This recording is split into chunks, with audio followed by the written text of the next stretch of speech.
Hello and welcome to the Crow's Nest. We've got a little late start tonight where the action's already beginning tonight as we kick off game 3 of, it looks like 4 games set here to start things out with the Cleveland Guardians. And Logan Gilbert has gotten himself a quick out here with an 0-2 count.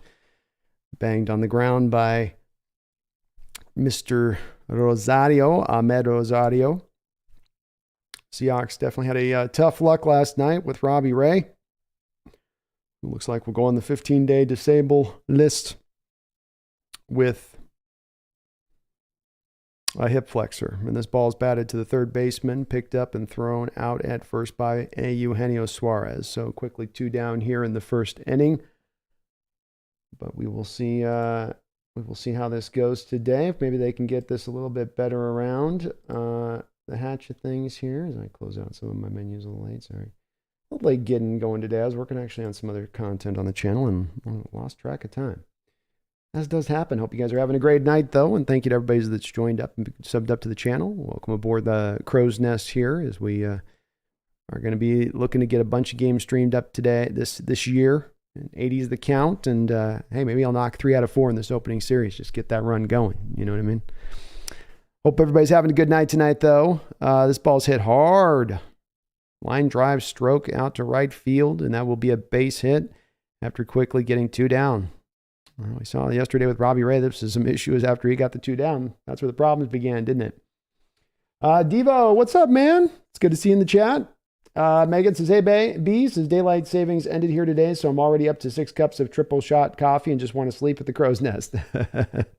I'm with you on that. I got some fresh, I just got brewed as well. I was hitting kind of a lull today. I was working on some other stuff, kind of working on a video to debunk a little bit of that Seahawks trading up stuff.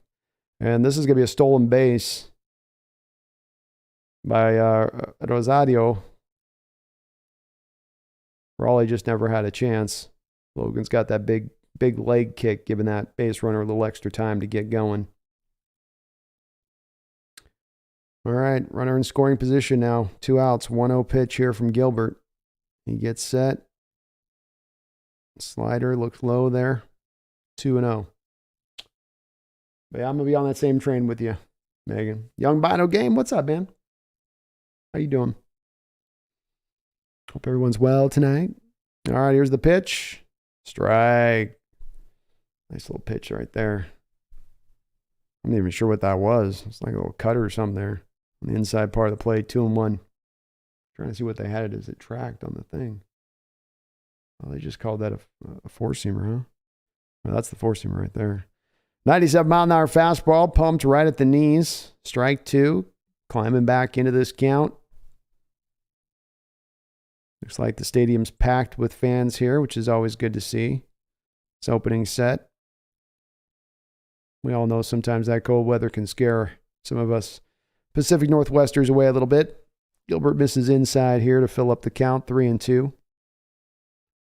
Runner's going to be going with the pitch. Gilbert comes set. Slider misses in low. Walk. We got Ray into trouble last night. Just can't quite find that early season pinpoint control. Megan says, just to give you a heads up, B, this time next week is Easter, and I'll be in church from Thursday night to Sunday morning, so may not be around much. Okay, Megan. Appreciate the heads up. Got some other mods in there. Those have to pick up some slack, you know.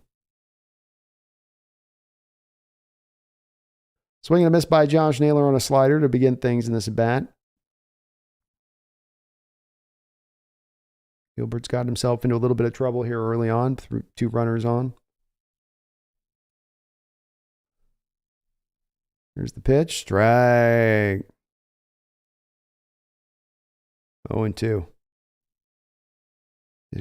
Gilbert doesn't mess around here and just comes right after him with the 0-2 pitch.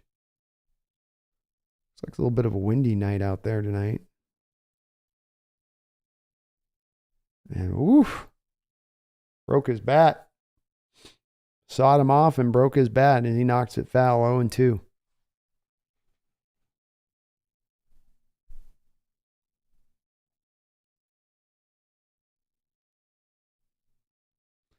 No, if I'd streamed, we would have won that game, Megan. I don't know. I'm officially getting a little worried about Robbie Ray. Just a little concerned. Luckily, we do have the flexin' fixin'. 0-2 pitch here. Fouls it off. So one thing this India lineup does, they do not die easy. They're gonna protect. They're not taking big swings, big strokes. Last night you saw it. You know, you give them walks and that type of thing, they'll take it. They'll manufacture runs. They're just gonna look to get the bat on the ball. And indeed, it is a very windy night there. They showed the flags blowing. And third straight ball foul back by Naylor, 0-2. This is where, as Logan, you come back and you say, okay, I pumped the zone the last 3 pitches. Yes, I'm up to 21 pitches for the inning here. But I've got to me, I come back and try to bury one out of the zone that he can't just lay the bat on. Take advantage a little bit of the free swinginess here on this at bat. 0-2 pitch. Swing and a miss. He does just that. Buries a slider low. Gets Naylor to swing and miss.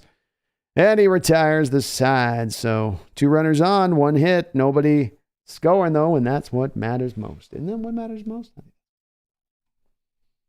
I do indeed think so. That is what matters.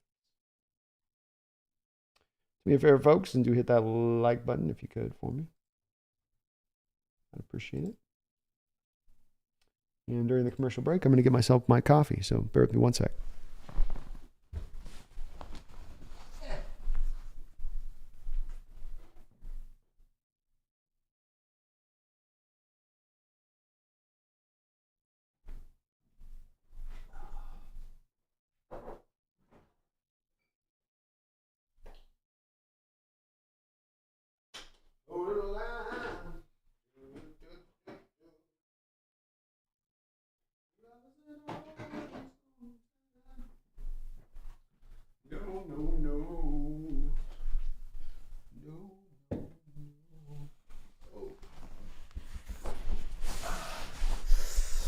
Not as nimbly as I once was.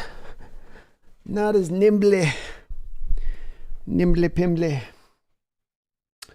Megan says, what do you think of Robbie Ray? I loved him in Toronto, but I'm not sure right now. I'm not sure what to think either. I didn't think he was going to just suddenly kind of go into a bag a bit, and I've been a big defender of him, even going back to last year, but I have to acknowledge the fact that, you know, something is off, and maybe it's the hip flexor, maybe it's something else, but just something seems off. And sometimes with pitchers, you can't always pinpoint what it is exactly that's the problem or the issue. I don't think he just lost his stuff from one to the next off a Cy Young season, but he seems to be really searching for it right now, Megan, and there doesn't seem to be a lot of answers for him. So hopefully it is just maybe the hip flexor, and once he gets that ironed out, he'll be okay. I think he's known as being a little bit of a slow starter, historically speaking. 23, I did see that Robbie Ray got injured. Yeah, hip flexor. So hopefully that's what was impacting his start, and now hopefully they can get it fixed. Julio Rodriguez steps up to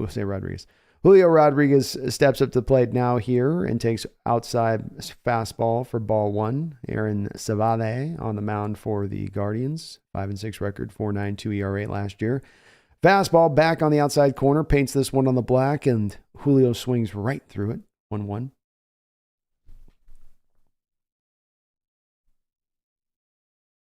Yeah, Devo, I don't have a good feeling either about him. This ball's hit on the ground, and it finds a hole on the left side. Diving play attempt there by the third baseman, but it does get through. Julio Rodriguez will get on base. So building on a solid night last night with a couple of doubles. Opens it up here, takes a high inside pitch. Shows you how good Julio is as he gets pumped twice with outside fastballs to begin the at bat, and then the guy comes back up inside, inside, not on the plate, but inside away, up off the plate, and he still manages to be able to have his head on the swivel to get around on that pitch. He had to have been looking outside. So bring Colton Wong up, and he's going to be first pitch swinging. He'll drive this deep into the outfield, but this is going to be able to easily make a play.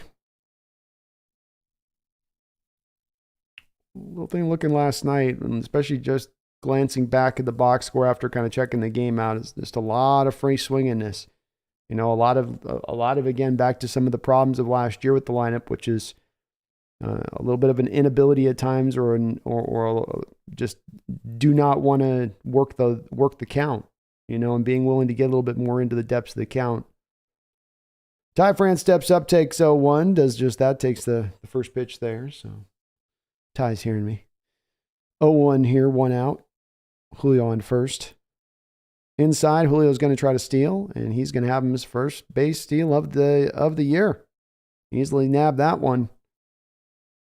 Julio goes right into scoring position. Got a really nice jump there. He wasn't really taking much of a lead, so he doesn't draw the pitcher into throwing over there. He's just so fast he's going to get there. 1-1.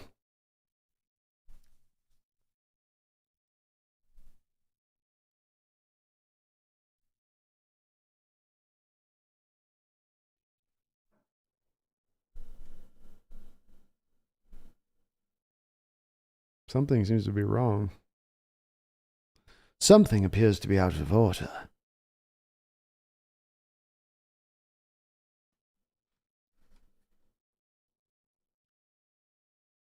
Yeah, Devo, something's not right with Robbie. I don't know what it'd be, but something's off. What's up, D-boy?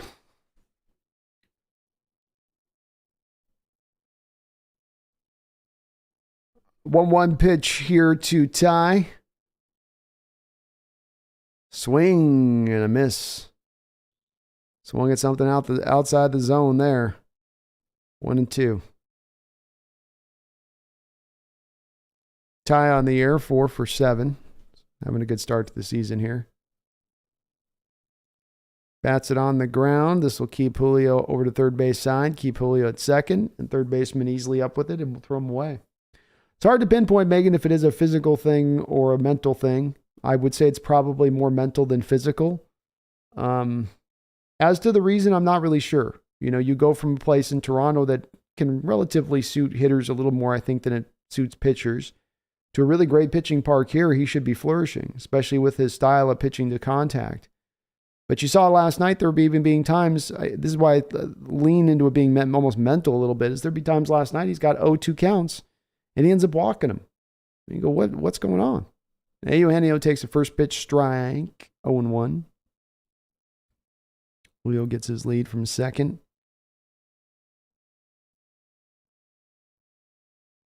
Outside, good control there by Eugenio. That was a nasty little pitch he kept off of, ball 1. So that's where I think he had a couple of those situations last night, Megan, that to me just drive more to being maybe something's just not out of whack with the mentals. High, ball 2. Again, good eye there by Eugenio. Pitcher's dancing on the edge here on the line, throwing some good pitches. Debo says we need to flip Robbie Ray before it's too late. He's done. Maybe. I don't know if you're getting a whole lot for him or even if you're getting a team to take him at this point. Whew. Savale's pitching Eugenio tough. 2-2. Another pitch right near where the other one was at. Just got called the ball. He got it a little bit lower down in the zone on that one.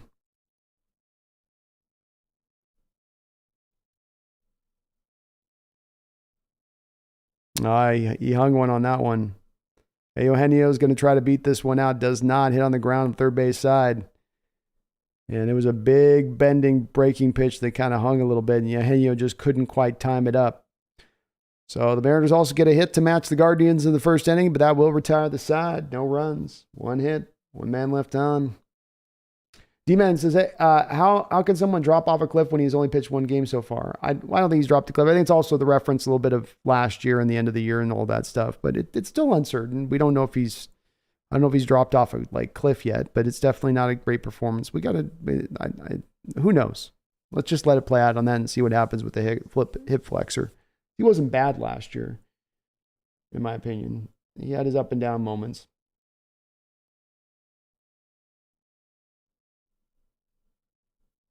You're right, D-Man. Players do go through peaks and valleys in their career.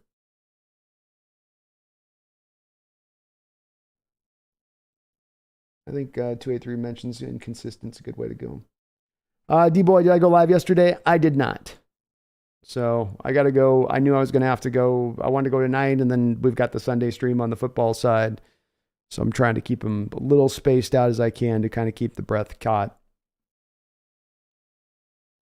But we can keep the shows tight and stuff, where it's just in the game, out, that kind of thing. It doesn't take as much a tax on me a little bit. Just Tags, I just had an insane, unrealistic mock draft. Those are the best mock drafts, Just Tags. That's exactly, those are the right kind of mocks. Big Country, what's up, man?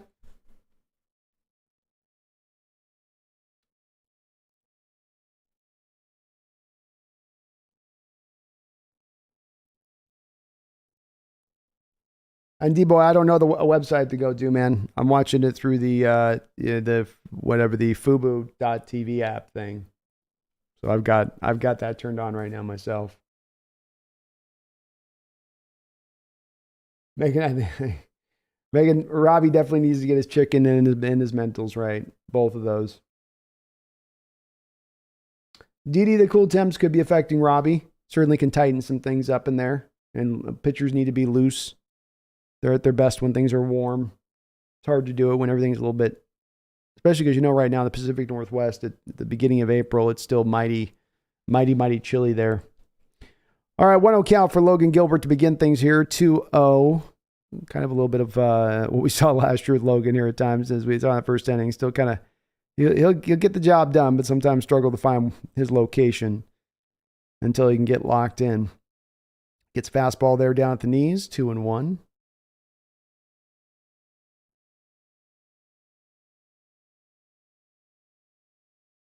Swing and a miss. Nice four-seamer right in on the hands.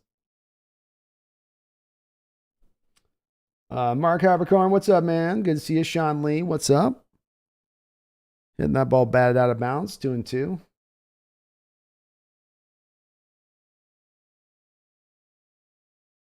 JL says it's cold tonight. It looks cold, especially that wind chill factor down by the water. I'd be surprised if there's a lot of runs scored tonight. I don't think anybody's going to feel real comfy out there. This ball's batted on the ground right back to the pitcher. Logan will come up with it easily and throw him out at first. One man down. John Lee, Eugenio's got some quickness at times. It wasn't showing up on that batted ball. Didi says, I'm hoping Luis Castillo and Robbie Ray can compete for Cy Young. That'd be great, DD. We'd have a hell of a team if that's the case. Swing and knocked out of bounds there on first pitch swinging. Wow, Terry Francona's already been with the Guardians for 11 years. I think about him more as a Red Sox guy. He's been here for a while. That ball's batted foul, 0-2 here. Andres Jimenez up at the plate. Jimenez 2 for 7 on the year so far.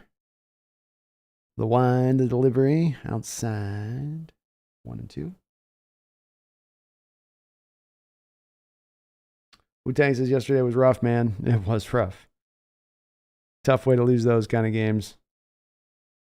You want to really make this Indian lineup beat you. You don't want to give them free. You could say it about a lot of different teams, but if you got like home run hitting teams, big free swingers that can crush you, and maybe you dance around the strike zone a little bit. This kind of team, I think you got to kind of come after them a little bit. Swing and a miss, top of the zone. Strike 3. Third strikeout already here for Gilbs. Nicely done. Nicely done. 2 men down. You can see the wind whipping the jerseys of the players on the field tonight. Yeah, Just Tags, let me have it, man. I want to hear your 5 picks. I want to hear this insane draft. That ball, first pitch, swinging up in the air. Teoscar Hernandez giving chase, and that ball will get out of to foul play. 0-1. Hernandez had himself a cannon, made a couple plays out in the outfield last night. Absolutely had a nice little cannon throw to home plate. Waiting for his bat to wake up, but ball's batted foul. Quickly 0-2. Gilbert's starting to get locked in, it looks like, a little bit here. We tell you, haha, True M's undefeated this year when Brandon streams. That's a fact. Got to keep it going, man. 0-2 pitch, bounced at the plate. Logan's definitely trying to get that 4th K. 283 says it was all walks and errors last night. Yeah, just the error stuff I don't worry about as much with it because they're going to be a good fielding team. But you do worry about with Ray on where is he long term here? Is he okay? I think D-Man's right. It's not to fall off the cliff. Just is he okay? Can he stay consistent with it a little bit here as we go through? I'm not expecting Cy Young. Just give me solid starter. This ball's hit into shortstop. Crawford up with it. He's not going to have enough time to make a play. Base runner is running too fast. Crawford ranged out to his right, but he was deep into the hole. He would have needed one of those artillery guns to get that thing to first base in time. Gilbert comes set now. 2 men out. 9th man of the order up here for the Guardians. Strike. Gilb's already working his way up on the pitch count. Topping out at 39 pitches here so far. Cam Gallagher up at the plate.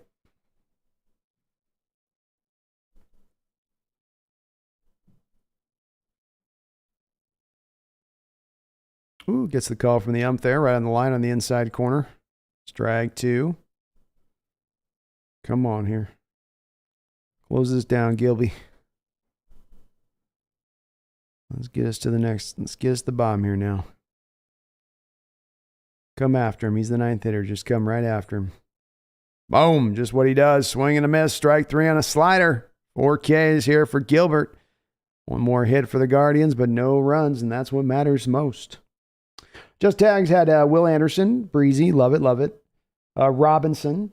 Bijan Robinson. Holy moly. Schmitz, Brents, Overshawn, Wilson, and Roshan. Well, I'll take it, Just Tags. You know what I mean? I ain't going to apologize for it if we come away with that. You know, and I'll say it's, you know, you never, when we run all these iterations, Just Tags, whether you do it or whether I do it on the channel, and you try these different things, you know, there's a lot of things that become clear when you run the mocks, and that is that the Hawks have a lot of draft capital first and foremost, especially when you start factoring in the trading back stuff and how that works into it. But you could really come away with a lot of players then from how you package that, how you move that around, where you grab. If you can pick for BPA Just Tags, you know, if these can be the foundation of how you drive this draft, then sky is the limit. It is. And I think it's, you know, we can have our dream scenarios, but I think this is where the dream can become reality. You got the 4 picks in the first 52 selections. You might come out of this with some obscene returns. Very, very beautifully possible. Mark says, quit sending the weather to Montana unless it's sun. Shh, laughing out loud. I'm waiting over here, Mark. I went on a walk today. I lasted about a block, and I was like, this is... So it's still got to be cold over there in Montana for you guys. I'm just like, give us some sunlight here this spring, please. Please.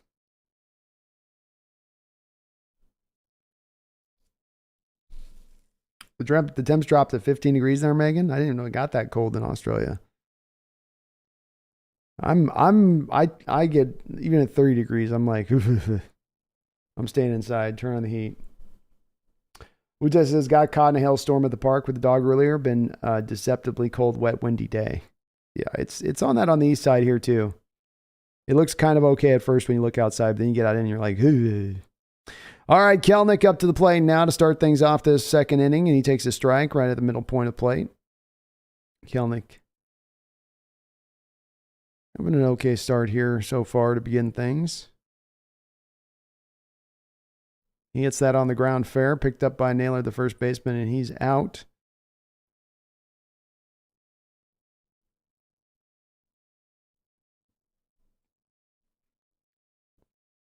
Mark says, warm one day, cold and snow the next lately. Oh, goodness. Yeah, it's just been, here it's just that the wind is really what's killing it right now. Is we're getting that 20, 25 mile an hour wind, so it just gets that extra little frost to the air. No doubt it's got to be down there in the field, too, when you get near the water. Nice pitch by Savali here to Teoscar Hernandez. Low fastball right at the knees. Hernandez 0 for 8 so far this year to begin things. Outside, ball 1-1. Savali looking pretty good here so far.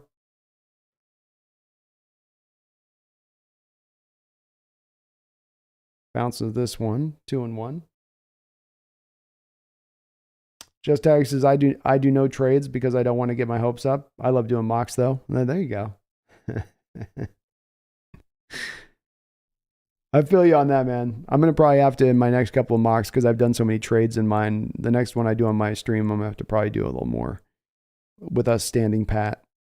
I might do one little move back, but 3-1 to Tiascar. He fouls this one back and he kind of does a little bounce step. He knows he had one to hit there. His volley left that one right over Main Street. 3-2 pitch, 1 man out. Savali high, able to foul that one out. He's a little bit outside the zone. 2-3. Yeah, Logan looks good tonight, man. Cordos' Ray's lack of command makes sense if his arm was hurt either before the game or in the first or second inning. Well, I heard it was hip flexor was the issue. Maybe it was arm flexor. And that ball's going to be high, and Hernandez is going to draw a walk. Nice job, Tiascar. Megan, Crow's Nest, when is Hawks training camp? I think it's like 21st of July-ish, Megan, is when the start date is on that one. Right in that area. Right in that area. Oh, great. We get Tommy LaStella. Tommy Patella tendon stepping up to the plate. Tiascar on first. I'll take player who looks most likely to not get a base hit in his whole pro career. Man, we need Haggerty back. I'm not feeling the drip from this kid. Out. Side, ball 1. Maybe he can draw a walk. Mark says, Brendan says Hawks are looking at AR-15. I was just doing a video, Mark, on that. I'm going to actually put one together tonight and get it posted. I think that there's a couple of reasons why it's not true. And then it's really a smokescreen. You know, number one, Schneider and Carroll have never traded up in the first round in their whole 12 years here. Never. Number two, you got the price for it. So great to trade up, even if it's 2 picks. I don't think Schneider would want to do that. He's been a man that wants to accumulate picks, not trade picks. And then you have third, it would take the Cardinals being willing to trade up to do it. 1-2 pitch here to Tommy. See what the Patella can do. Outside, Tiascar's running. And he is out. Tiascar thought he got there. Tiascar's putting thumbs up towards Scott Service saying, I got in. No, I was in. Let's see. I want some slow-mo here. Give me some slow-mo. Man, that tag looks deep.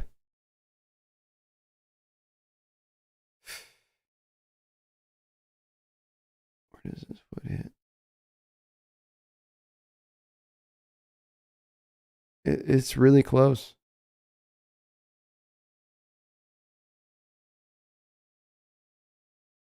And the patella tendon struck out.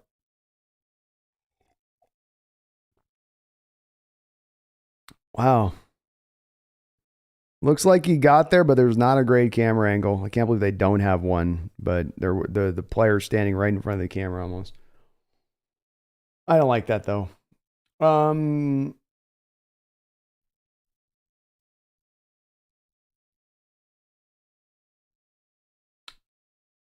Megan says, is there a zone that the pitcher aims for on the batter for a strike to be called B?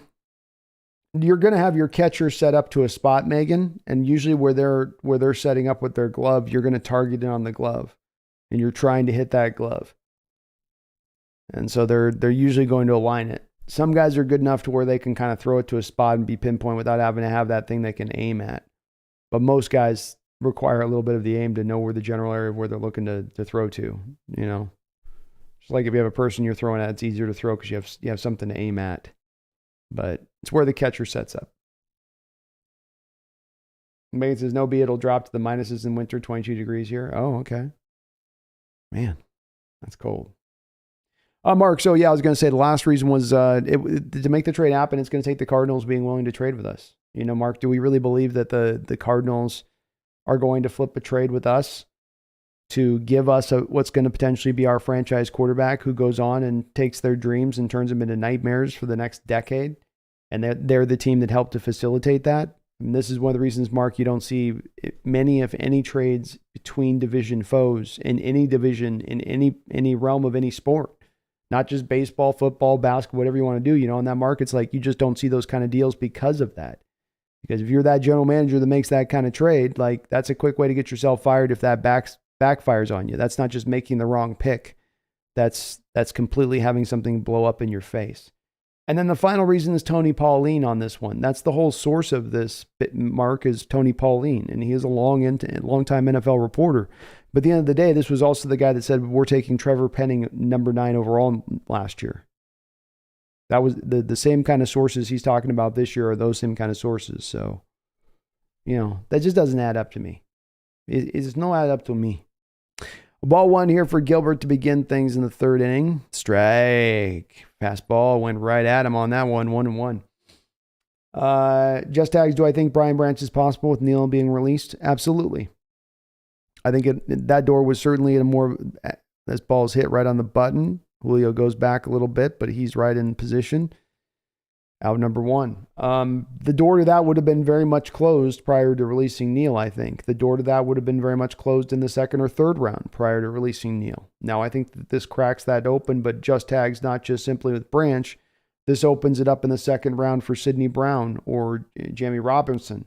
It opens it up further down into maybe third round if you're talking about J.L. Skinner. So, yeah, it definitely puts that back, into fold. And somebody else was saying that they were annoyed by the Neal release. I share your frustration with it. 0-1 here to Rosario. I share your frustration. I did not understand why they did it. Made very little sense to me. This ball is batted on the ground to Eugenio Suarez. He picks it up, throws it over to first, out number 2. I don't really see where where there's any. Well, we had to free up the money. You're not freeing up that much money with this.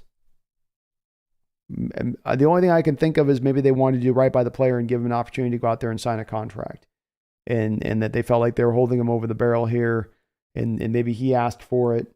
Maybe we'll come to find out that reasoning was part of this, but otherwise it doesn't make sense because you are harming your depth. And so it's that, or you're in love with one of these guys in the draft somewhere in the draft that you think you can get. So it's kind of one or the other, 1-0 pitch here to Gilbert. This ball batted on the ground. France is up with it. He'll take it himself to first base. That will retire a quick side. Just what Gilbert needed here after his pitches started to stack up through the first 2 innings. 1, 2, 3, they are through. And we will go to the middle of the third inning. Sean Lee says, is it too soon to call the Rangers the sleepers of our division? A little bit. I think that they're going to be more annoying than we thought they might be. They're not going to be in that place they were last couple of years. They're going to be a little more legitimate. But let's give them a month. Let me see where they're at in a month. Yeah, 2-8-3. I was annoyed by the Neal release too. This is you take advantage of guys on rookie deals. That's what you're trying to do. It's nothing cold-blooded about it. That's just what every team does when they have club control. They don't give up on guys. They give them great production for cheap cost, still on essentially their rookie deal, just for the hell of it. That's basically why they did it. I don't get it. Megan says, you say that JS and Pete Carroll have never traded up. Does that mean they'll never will, or that it's unlikely?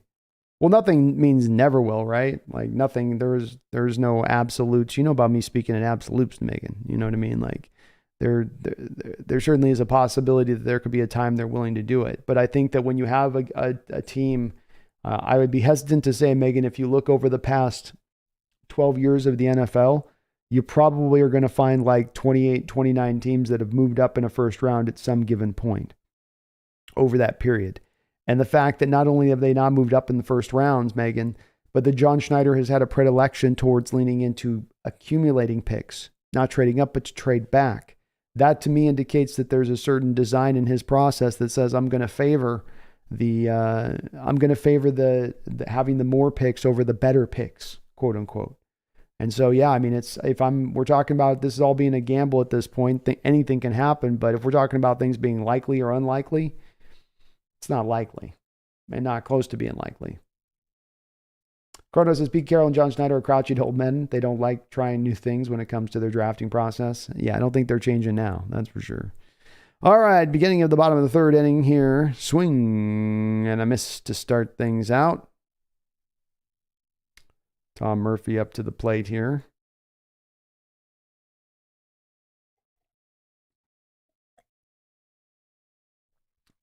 Outside. Ball 2. Ball 1. 1-1.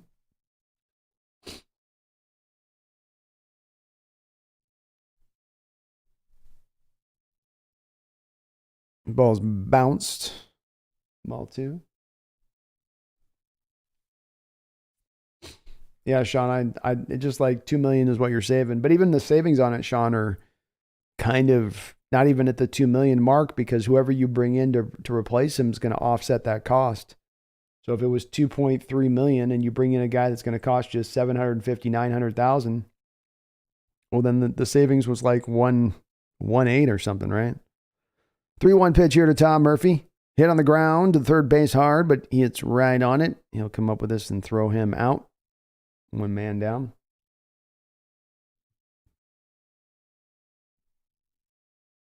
Mark, why no April Fool joke so far? Laughed my ass off.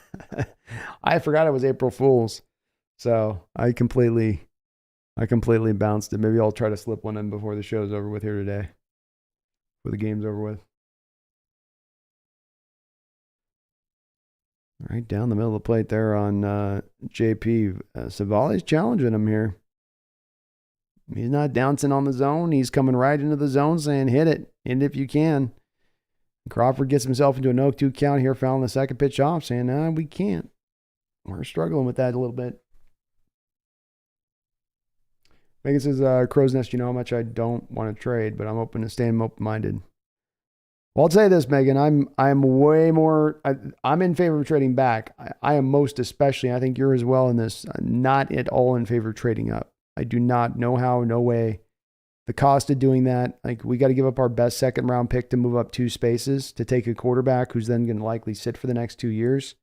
So now not only does Richardson cost you the 5th pick, but he costs you a second round pick in addition to that. That doesn't sound like a very smart way of going about things. Crawford gets under this and hits it up a mile high into the sky, but the outfielder will be under it, and that will be quickly 2 outs. 23 says $2.5 million for probably the best backup safety in the league. Yeah, it's like, and again, it's really about one. It's like really 1.75 million, and yeah, you're getting basically the best backup on a team that has a safety they're acting like Jamal's going to come back and for 100% sure play. And this is why I think that people bringing up Branch or somebody else could be on point. Julio up to the plate now. Julio hits this right on the button, and it gets just underneath the glove of the shortstop. Not his fault, really. Julio hit that as a line drive stroke, and it took a weird bounce on the shortstop with that wind. Right on the button. That's that exit velocity speed off the bat of Rodriguez that makes it hard. You had Rosario jumping high into the air to try to pick that one up off the turf. They got to give him a base hit for that one, right? That's got to be a base hit.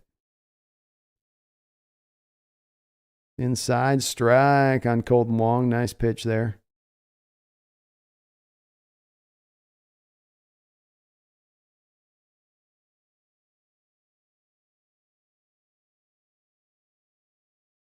Colton. Oh, boy. He's not been too impressive. He hits the ground. He hits the ball right on the ground. He got a pitch right down the middle of the plate there. He was given a pitch to work with and just yanked it right on the ground to the right side. The offense of the Mariners here, a little tough out the gate. Little tough out the gate.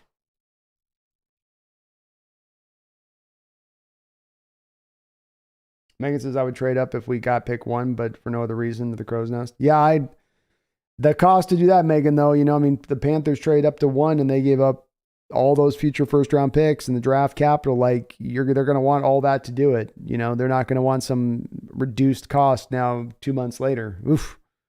I can't dress that one up. I'd be a very angry man. Very, very angry man on the stream. Ooh, that would set me off. Tino's in the booth, Sean? Tino was good for us back in the day. It's one of those Yankees taking everybody's players back in the day where, oh, we like that player. Do you? Yeah, I think we'll take him. Oh, we like that player too. We'll take him from over here. Oh, we like him. Oh, you can't pay the extra $20 million? That's so sad. He's ours now. Thank you. Oh, yeah, that one too. And yes, your bullpen arm as well. No, we'll pay a bullpen arm $7.5 million in 1995. We don't care. We don't care. We're $1 billion franchise. Yeah. Uh-huh.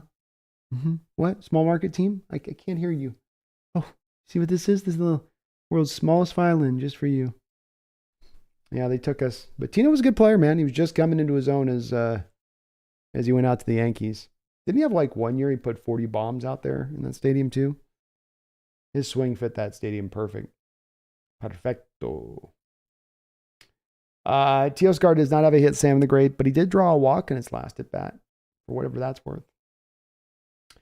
Yeah, Megan, I'd be way more about if a Caleb Williams was in this draft and you're doing multiple first round picks to trade up for a Caleb Williams. That's the one guy. If we're talking generational talent, okay, let's do it. But generational talent is not what is up in the first round class of quarterbacks that we're looking at here. Ball one here for Logan Gilbert in the top of the fourth inning.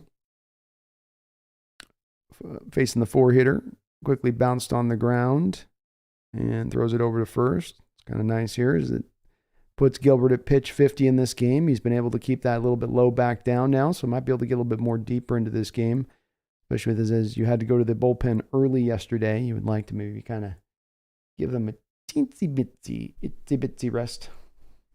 Megan, I love the Yankees as my fourth team. Yeah. Logan outside, ball one to Naylor. Debo, you found a game? Good job, man. Wish I knew those deals, but I don't know those sites, so I've got nothing for you on it, man. Sorry. Ooh, this ball got left high, and this is going to be hit deep, long, far, and out.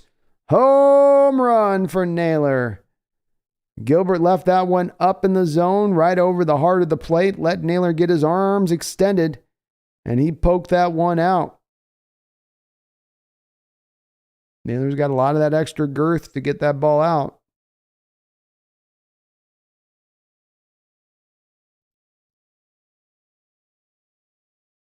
Sean Lee says, rumor now is that we're trading up to 3 for Richardson as an option, should I say? I think it's just a smokescreen, Sean. And I'm going to do, as soon as we finish up tonight, I'm going to do a video on this. So I'm going to put this together this evening and hopefully get it released out tomorrow. But I think it's completely just a smokescreen, and I'm not buying it. 0-1 here to Oscar Gonzalez with one man out. Bounced up the plate, 1-1. Megan, as much as I love the Astros, my fifth team, you're going to trigger me here, Megan. You're going to trigger me. 1-1. Hit foul, right off the hands, driven foul. Hit hard, but foul.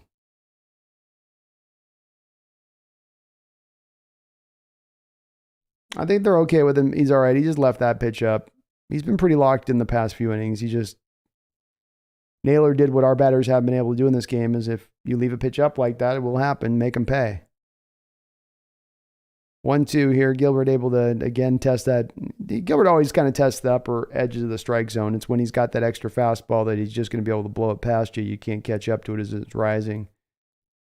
But Naylor was on that one. Strike 3. Got him to swing at a slider in the dirt. 5th K for Gilbert here through 4.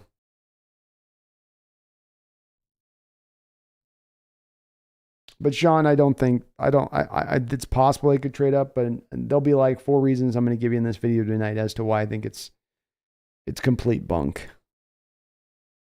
I'm just not buying it. Another slider bounce there at the plate by Logan. Got that thing whipping.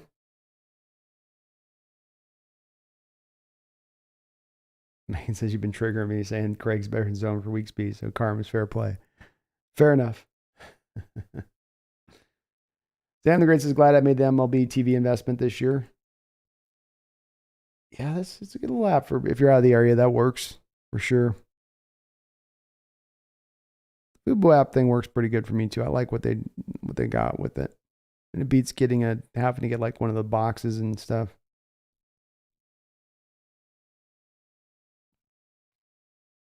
All right, Gilbert's got 1-2 here. Let's close this up. Low, ball 2.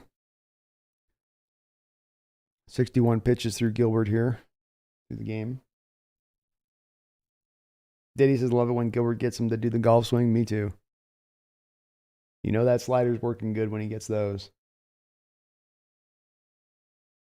Robbie Red says, Julio reminds me of Roberto Clemente so much, and especially how fast both of them became all-star players. This ball's hit on the ground to second base. Cole Wong's up with it. He'll flip it over to France. That'll be out number 3. 1 run on the home run by Naylor. But Gilbert gets out of any other harm from there, and we will go to the bottom of the 4th inning. 1-0 Guardians. Yeah, I mean, hard for me on the Roberto Clemente, because I have watched Roberto Clemente, Robbie Red, and I think they probably have some similar kind of ways they're built. 5-tool players, all that type of stuff, right? But definitely that magnetism. They got that magnetism to them. Same kind of thing that kind of Roberto had back in the day.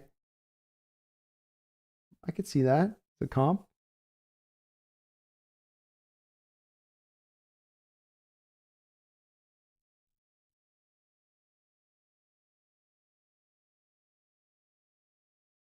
says the only time I'm okay with trading up is if it's in the later rounds. If you really love a player in the 4th or 5th and need to move up to grab him. Bingo, 283. Same. And we have seen Schneider move up in other rounds. We've seen him move up in 2nd and 3rds and 4ths and 5th rounds. We've seen him package picks to get up into another round. I'm in complete favor of doing that. I got no issue with that whatsoever, because that's you targeting at times. You at a point, a draft at that point, being in a spot where the talent's gotten thinned out. The players that are fits for your teams have gotten thinned out. And so it's more of a time to strike more pinpoint in who you're looking at. Because there might not all be a ton of fits at that point. Certainly equivalent fits as far as talent is concerned. Megan says, the Crow's Nest was watching some tape on my boy USC boys this morning. Who is your comp for Jordan Addison? Been trying to come up with someone. Well, I did the lazy thing with him, Megan. I'm been wrapping up I was working on it last night, and I'm working on my draft guide right now. And on my draft guide, Megan, I'm trying to come up with as many comparisons as I can for these guys. And indeed, I had the same problem that you have had with him in finding a guy that quite fits. And I have kind of gone lazy with it. So Megan, do a search for not Robert Woods, but what was the guy's name I had? Let me look it up. It's going to drive me crazy now. Can't think of the name. It wasn't Robert Woods. They different styles.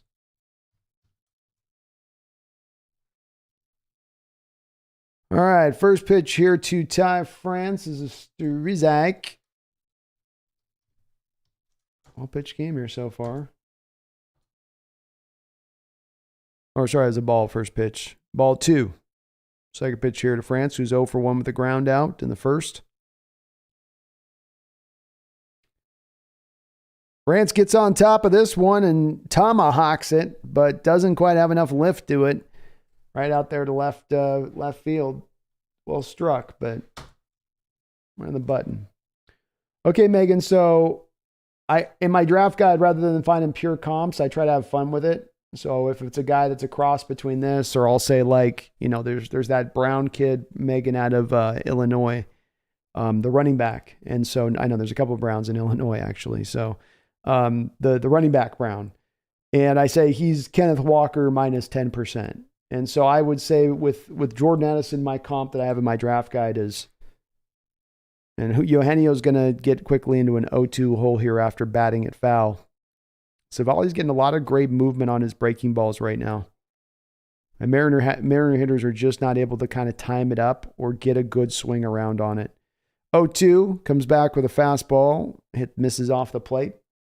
So Megan, I have him as a cross between DJ Moore, who the Bears just traded for, and Robert Woods, a former USC player. Is that who I had Robert? I think I wrote Robert Woods, but I meant a different USC guy. And that will be strike 3 on a Eugenio gets caught looking. I think he was looking for that breaking ball, and he just, nasty pitch. Thing broke across the whole plate there. 2 outs, bottom of the 4th, 1-0 Guardians. Jared Kelenic up the plate. Another great pitch here by Savali. He is working a gem here through 4. Hits right on the outside part of the plate. Low, good job by Kelenic not to bite in on that breaking pitch. And Savali's really trusting his movement with that pitch right now. You can feel he's liking his feel of it.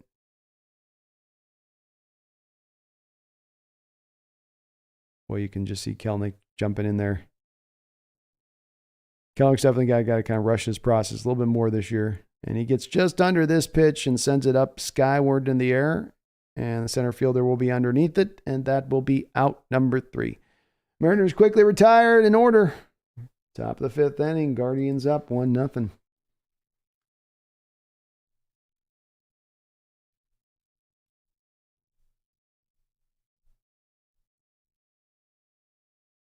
It wasn't Robert Woods, though, Megan. There was another USC receiver I was thinking of. I wrote Robert Woods, but it's the guy that came just before Robert Woods. Marquise Lee. That's who I was thinking. So he's a cross between DJ Moore and Marquise Lee.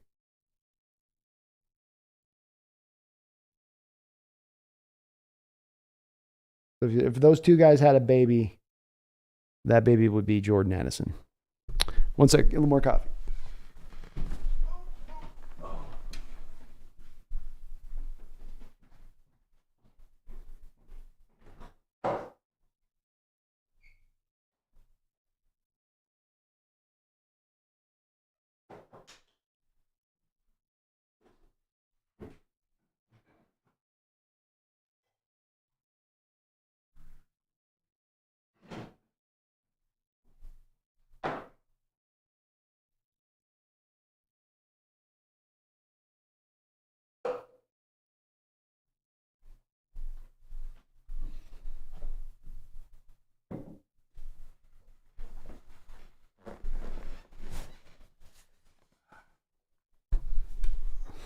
I gotta slide in all smooth. My green screen is just big enough to cover the backside of things here. I gotta figure out what. I don't think even Brendan uses an app. I gotta maybe do the thing what Brendan does with the hair getting out of it. Clips your hair, but then you don't need the green screen. Garth Knight, what's up, man? Good to see you, bro. Have I got the Legends card yet? I'll check. My guy didn't let me know if he had received anything new, but if he's holding stuff aside for me, so if that's been sent, I'll check it out for sure. I was trying to look for Amazon-wise the card carrying thing for the last ones you said, and I can't find the dang card carrying deal on it, so I'm gonna have to go out and locate it or do a better search on Amazon. But thanks for sending. I'll let him know to be on the lookout for it. 0-1 here to Logan Gilbert or to Miles Straw. 1-for-1. Snaps in a slider for strike 2. Both of these pitchers working well tonight, working fast as the pitch clock makes them, but they're also looking comfortable within that rhythm. 1-1, 0-2 pitch here. Bouncing on the third base side. Eugenio's up with it. He guns it over there to first base side, Ty France, and that'll be an out. But I'll text my guy tonight or tomorrow and see if he's gotten it back there on that, Garth. Thank you, though, man, for sending it my way. Appreciate you. Steve Hutchinson, you got me excited, man. That's a good card. I got to get that one up for sure. 283-128, have you looked at Keandre Coburn? I have looked at Keandre Coburn. The wind here for Gilbert. Outside, ball 1. Would be a late round nose tackle if we chose to pass up on Mozzie or someone else grabs him. Cam Gallagher up at the plate, 1-0. Hit back, 1-1. I think your assessment's pretty on point with that 283. Same outlook that I have on it as well. I don't think Coburn is in the same neighborhood as Mozzie Smith as far as the player, but you're talking about getting a functional nose tackle. There's the wind by Gilbert. Low, another snappy slider getting at the bottom part of the zone. You love it when he's got this pitch working. Savali's having it kind of work for him in the same way on the other side, where you're getting a little more downward movement than you might normally get with that slider. It's almost working like a fast curveball, and he just puts the bat out on the end of it and almost gets that to drop. You're almost making it like a fast curveball the way you throw it, because you're getting that downward movement, but you love it because even if a hitter gets the bat on the ball, they're not going to do anything with it. As someone else was saying, you start getting those golf swings, which is what leads to the strikeouts and leads to poor contact. 1-2 here on Gilbert, the 9 hitter. 1 out. Top of the fifth, Guardians up 1-0. But Coburn's, he's good. He's solid. Let me bring up my notes here in the commercial break. I'll let you know what I saw when I did my film breakout. And that's strike 3. Gets another K. The 6-1 of the game for Logan Gilbert. Just hit the outside on the black. And nothing you're going to do with that pitch. Right on the black with that slider. I mean, paints the corner. Half the ball was in the strike zone at the end of the day on that pitch. 2 outs, a little bit low, fastball, 1-0. Let me get my notes on him. Gilbert with the wind. Batted on the ground. Colton Young dives for it, but that will get through. Base hit.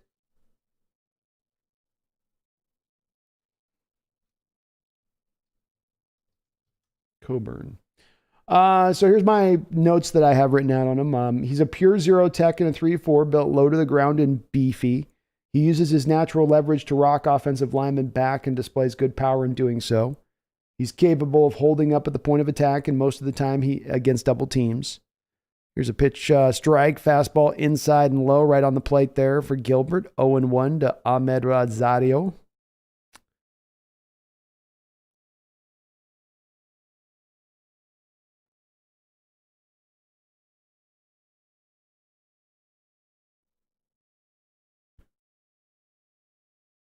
There's the pitch. Hit it hard right at the shortstop. Crawford up with it.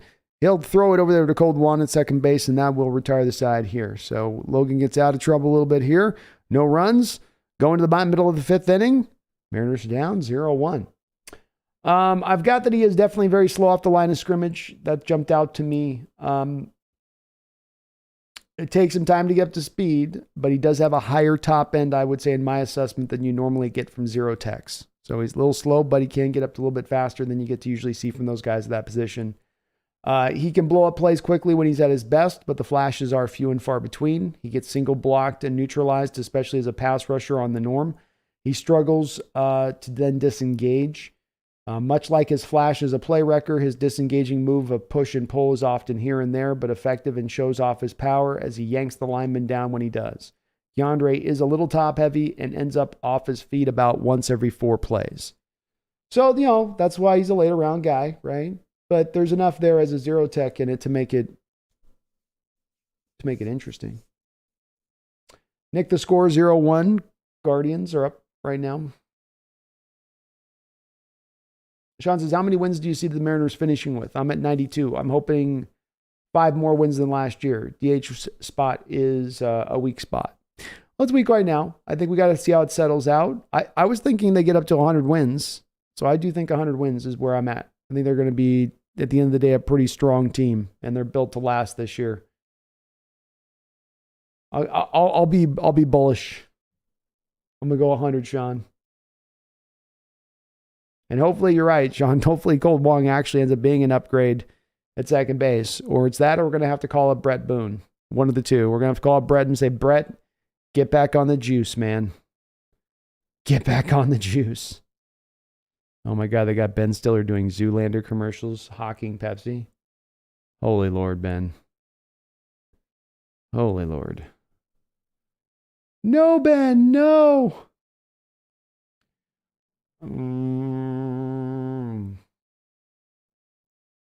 Teoscar Hernandez, first pitch swinging off the end of the bat. Lazy fly ball to right field, and they're right under it to start things off. Bottom of the 5th inning. Swung at a pitch that was out of the zone on that first pitch by a good 2 to 3 inches.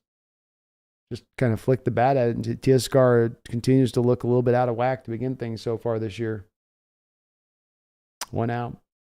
Bart says Tino Martinez brought up a good point about the pitchers are going to be struggling with the temps. Spike working that quick. Low, ball 1.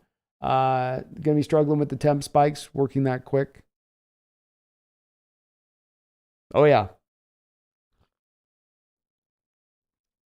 Ball's high. It's going to be much worse for them in the heat of summer than it is now, even as, and Tommy Patella's up at the bat. Tommy 0 for 1 with a strikeout. Not a good call there by Blue. That pitch was high. 2-1.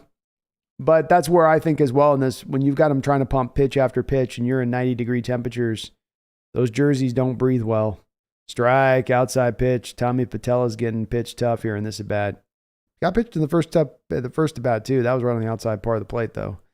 Nothing he can really do with that. 2-2 delivery here. Tommy bats it on the ground to the first baseman. Naylor up with it, flips it to the pitcher. That will be out number 2. So it's a good point by Tino Garth, because your pitcher, when you're in a cold day like this, your arms are going to be having a hard time getting loose. Everything's going to feel tight. But then once you get the sweat working, once the blood starts to get pumping, you feel okay. When you get to the point, though, where you're too hot and now you got to be just going constantly, that's where, to me, yeah, you can definitely see guys getting fatigued quicker. Especially, Garth, those older pitchers, your Verlander type of guys. Like, I know he's a guy that's always worked pretty fast in the past, but I don't think that fast. 0-1 here to Tom Murphy. Savali continues to pitch a great game here, and Murphy bats a little weak ball out in front of the plate, and he will be thrown out at first, and another side quickly retired here for the Mariners. 1, 2, 3, only 2 hits here on the game so far through 5, and they find themselves down 1-0. Devo says, did you see Philip Lindsay, ex-Broncos running back, signing with the Sea Dragons? I didn't. I did watch a little bit of the Dragons game, though, from yesterday or today or whatever it was. So I watched a little bit of it. Danucci was looking good. He was pumping a little bit out there. Good, nice delivery on that kid. But Philip Lindsay's a fun player, man. Slight guy, undersized guy, but he runs with the heart of a lion. So he'll be definitely, whether he gets yards or not, he's going to be exciting doing it. And Garth, I'm the same way with Wong right now. I've been pretty unimpressed. Last at bat, for instance, he had a pitch right down Main Street. Right up at the spot, the same place that Naylor guy hit the home run. The same place is where that pitch was, on the same kind of pitch. Wong had the same kind of pitch where he was with a guy on base and just meekly grounded out to second base. You know, he's definitely not inspired. You know, he'll get better. It's early on, right? We're definitely not going to come to any conclusions, but definitely Wong right now not been as advertised. John Lee, Dragons with 5 straight wins. How about the Dragons? I have to create a Dragon channel. 2 Dragons. That's a hell of a egg reference for you guys out there. We'll see if anyone picks that one up. I'm going to let you guys know what you want to know, but I'm going to need something from you. Yeah, what's that? 2 Dragons.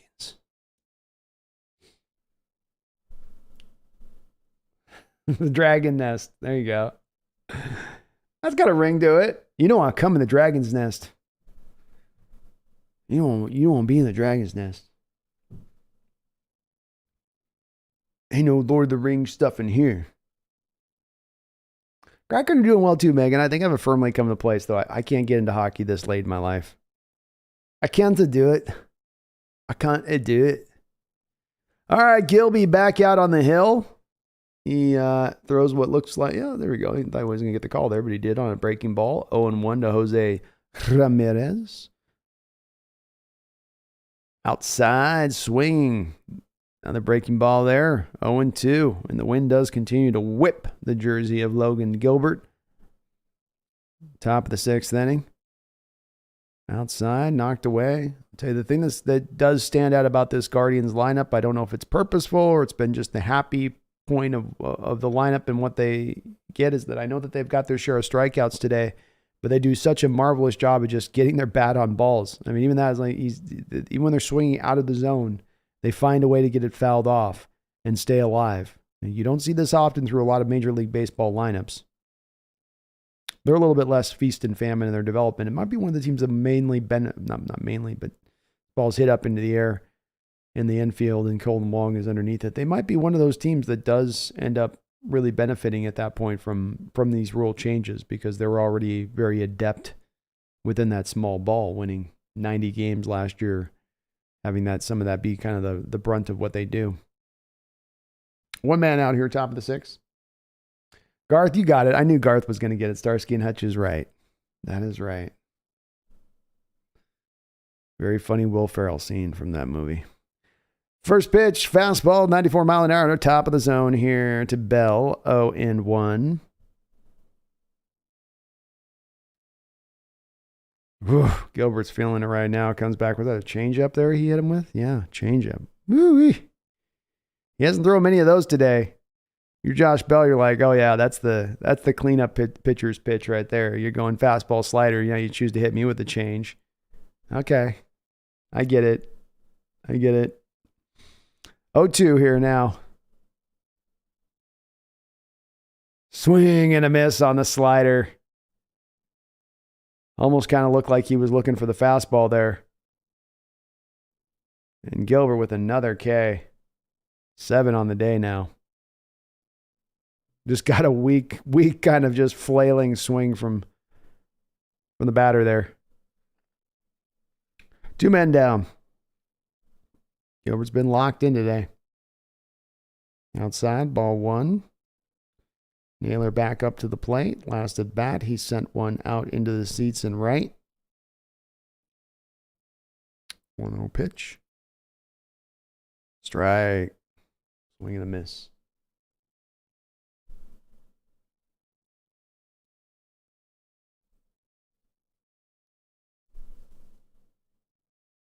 Oh, Naylor got another pitch he almost was able to do something with. He just lifts this one a little bit. Rodriguez comes running into it, and he's able to make the play. That will retire the side. No hits, no runs, no errors. Guardians remain on top. 1-0 here, moving into the middle of the 6th. Maggie says, you are already the cause of my procrastination in so many ways. So as much I love your streams, no more, please, laughing out loud. Yeah, I can't do the Kraken. I just can't. It's too much another sport to pick up. I'd be too overwhelmed. Maybe if I had a team, I could do it. I need to have a team to make that off, pull that one off. Nitro says Brandon's going to end up starting 18 channels, eventually making random D3 colleges in Seattle. Exactly, man. I'll be doing the Seattle Pacific. You know what I mean? I'll be Eastern Washington. All segmented. Each channel, everybody's going, when are you going to do more content over here? I'm working on it. Sean Lee got it. Starsky and Hutch, you got it. You got it. Guard Night, the Squash Nest, when the Sonics come back to town. I'll add that to the list, Garth. We had some good suggestions the other night. So what do we have? Here's some of the ones we had the other night, Garth. We had the Control Tower. I kind of like the Control Tower for a Sonics channel. We got the Sonic Sphere, which would be a mouthful for me to say. Hi, I'm Brandon Kane. Welcome to Sphere. Welcome to Sonic Sphere. We've got the Sonic Boom. We got Hooked on Sonics. Hi, this is Brandon with Hooked on Sonics. Do you think they're going to trade for Kevin Durant today? Let us unpack it now today, shall we? Hey, tell us what you think down in the comments. Do you think that this team's going to be able to go out and make a trade for Michael Jordan in his prime again right now? We think so. Here's a clickbait video just to let you know. We got the Tarmac. Not bad, Not bad, Tarmac. A little boring, right? And we got the Runaway Rundown. The Runway Rundown. There we go. So the Runway Rundown. I'm still kind of Control Tower guy myself right now, Garth, but I can add yours to the mix. We'll eventually do a strike here to Crawford to begin things out for the 9-hitter for the Mariners. Savali, only 59 pitches in this game. Looking comfortable, looking cozy, looking smooth. Smooth. What do we have here? The Squash Nest? The Squatch Nest? Them squatches. Batted ball up the middle by Crawford. Shortstop's up with it. And, bouncing ball is not able to be picked up by Naylor. Not a very good throw by the shortstop. Rosario had time to get the throw over there. Crawford it wasn't going to be that close of a play. He just got, I think, a little bit lazy with the throw. He had to definitely, I see what happened there. Yeah, he kind of picked the ball up a little bit as an awkward angle in his glove and just didn't get a good hand on the glove, so to speak. But nonetheless, good for our Mariners. Runner on first to begin things here. Nobody out. Julio Rodriguez to the plate. One of the few guys here today. I think he's the only guy with the hits in this game. Julio's carrying the offense today a little bit. So let's see if he can bring it in now. The Squatch Nest. It's added, Garth. Eventually we'll put it to a poll. 0-1 here to Rodriguez. Runner on first after he hit it foul. Hits that one foul back. 0-2 quickly. Savali doing a nice job with Rodriguez moving between outside, inside. And he's hitting his spots. And the catcher's setting up, and he's hitting right on the spot where the catcher's placing. They're not letting Julio get a good feel for how they're trying to go after him, though. 0-2 delivery now. Julio hits it up the middle. This looks like potentially a double play. Ball picked up, and it will be double play. Julio was racing up the line of scrimmage, trying to beat the play, but he hit it right at the shortstop, who had just had to step on the bag basically once he picked up the ball. 2 men out. Brutal. Gar says, I was wondering if Brando should do the M streams from his Hawks Nest channel, but Brando knows the algorithm, so probably wise not to. Yeah, I thought of doing it, Garth, and I definitely was turning it over into my mind if I could just, do a one-stop shop, all type of thing on that strike here to cold and long on the outside part of the plate there. I did think about it, and it could make some sense, I guess. Ball's hit up into the air by Colton Wong. Lazy fly ball to left field will be an easy play. Mariners offense dying easy tonight. Not making Savali under any kind of uncomfortability here. Just easy peasy.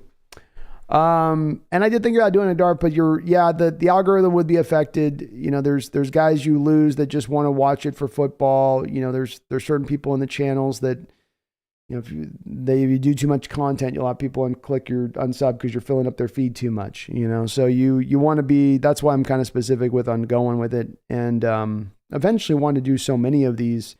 You do 100, a bunch of streams, it could push a lot of the football content off the page a little bit to a degree. So I thought about it, but I want to do this way, even if it's like got to build it back up a little bit and takes a little bit while to, maybe get to the size or anywhere near the size of the Hawks channel. But if they have a successful season, it won't be a problem, it'll be right there essentially at that point. But I did think about it. Brandon's going to be covering Gonzaga's soccer team. Big facts right there. Garth, control tower is good. It is pretty good, huh? I mean, I'm definitely leaning that one's like, that's pretty tight. Control tower,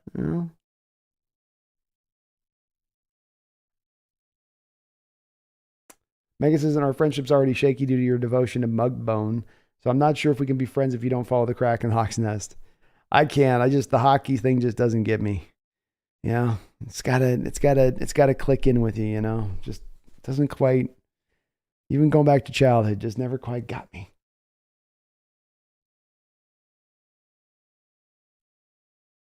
You never know. Gonzaga's huge nitro in the southeastern portion of the state. I mean, it's, you don't know about Gonzaga soccer until you've been down in Walla Walla. Megan says, well, it was nice knowing you.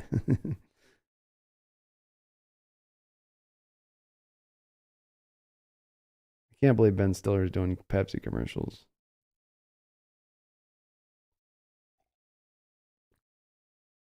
That will be Logan Gilbert's day here. 6 innings, 4 hits, 1 earned run, 7 Ks through 6 innings.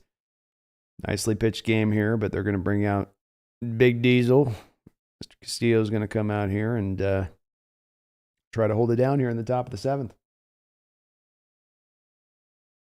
Megan, I have to get you to join the dark side and become a cricket rugby fan, B. Yeah. I'd love to. I think the main thing is just not enough time. I barely have enough time to get the Hawk content out in the day. I can only imagine trying to watch a whole nother sport. We never have the time. I have no time. I don't know what Gonzaga's got to do to win a national title. I kind of feel like their days of having a real true opportunity to winning it are maybe over with some of the NIL stuff. Because they don't have the kind of money that can back it like some of these other programs can. And I think it's going to make it even harder for them if it wasn't already hard for them before. 1-0 here from Castillo. Misses outside, showing his typical, takes me a little while to figure out and find the zone behavior. John Lee says, Walla Walla, shout out. I see my neck of the woods. It's the only town that's down there, man. It's the only way to reference that region. Strike there by Castillo. Got a little bit of help from the umpire. 2-1.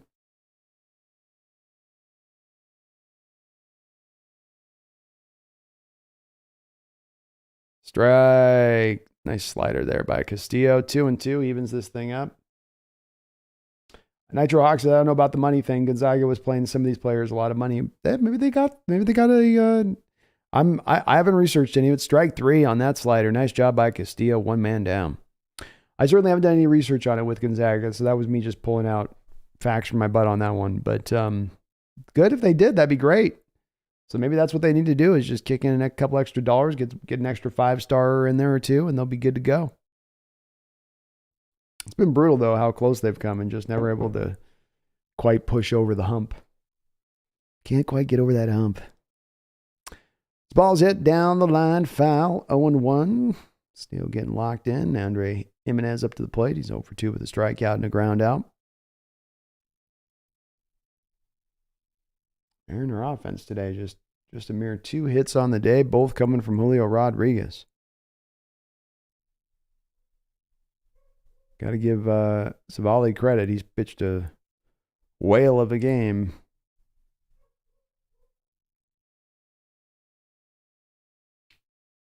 The wind by Castillo, 1-1. Ooh, almost hit him. Just missed inside.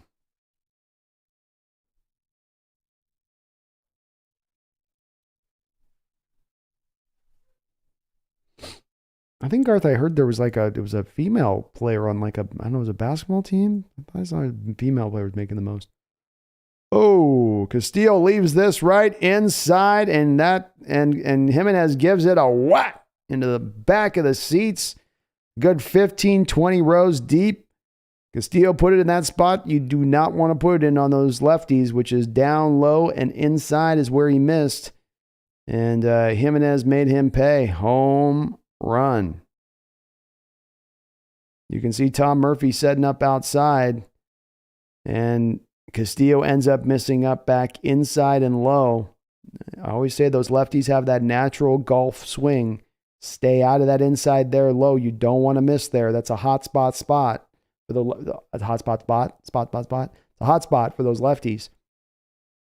And that's right where Castillo missed it. So the Indians, a team, as I was saying earlier, usually a manufacturing type team, offensively speaking, is getting it done tonight by the long ball. 1 out, 1-0 here to Straw. Strike outside corner, 1-1. Yeah, Megan, I think USC is definitely on their rise, and they're going to be getting ready, I think, at some point. If you're talking about a team, who's the team that's going to come up to be able to maybe, really contend and be a problem for the Georgia team? Ball's hit up in the air. Teoscar Hernandez has got it right on the foul line. He'll catch it there for out number 2. You're talking about a team that really will be probably, in my opinion, the next team to kind of come up and actually give them some troubles. And certainly the Georgia's going to have it up now, losing some of their stalwart guys they've had over the past couple of years there. They're going to have to hope these young guys can be the next ones to take the steps forward there, including at the quarterback position. But USC strikes me as that team that's the likely team to be ready to come forward. It does feel like a little bit with Saban he'll still have a strong program there, but I don't know if they're ready to go back and ever reclaim the same dominance they ever had once before. But to me, the USC one strikes me as one that very well could be that team that such an attractive place to come. Lincoln Riley, strike 1-1 here to Gallagher, the 9-hitter. I could see them being that team. D-Boy says, I'm a sore loser. I can't stand watching them when we're losing. I get it, man. Totally get it. Ball's hit on the ground to Eugenio Suarez. He picks it up, throws it across, a little bit off line, but Franz is able to reel it in. Franz fly fishes that ball in. Gar says, I'm a normie as a baseball fan can get, and I'm aware of avoiding down and in on southpaws. You just don't do it, Garth. You just don't do it. Danger. Danger.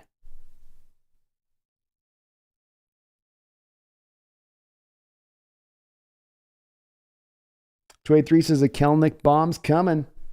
Incoming. I hope you're right, man. We need a little offense here. Wake me up. Wake my ass up. Nigel says the NIL doesn't affect college basketball as much as people think. This year, 3 out of 4 of the Final Four teams have never made it to the Final Four before. Maybe, and admittedly speaking, like I said, I haven't done a lot of look-see into this really myself, Nitro, but could make sense, I guess. I would think there would be, just from a logical standpoint, those teams that would have the boosters who are like, oh, now I can really let the money roll, you know? But let's face it, they were already kind of sub-paying these players anyway before this. Now it's just now out kind of in the open. Anybody else over this Jason Tatum commercial? Like, I think I've seen this thing 39 times this broadcast. No more Jason Tatum. And then you get the Kiss people. Like, you guys need money too? It must suck getting famous and rich, because it just seems to be that you then end up just still working the whole rest of your life. Like, they got these guys that are like, selling this commercial, like, you needed this? You had to go flat on location for 2 days and do this commercial at, like, Kiss with all of your merchandise stuff you're needing to... Really? And what are you worth? Like, oh, 400 million. I just would like to be worth 400 million, 0.5.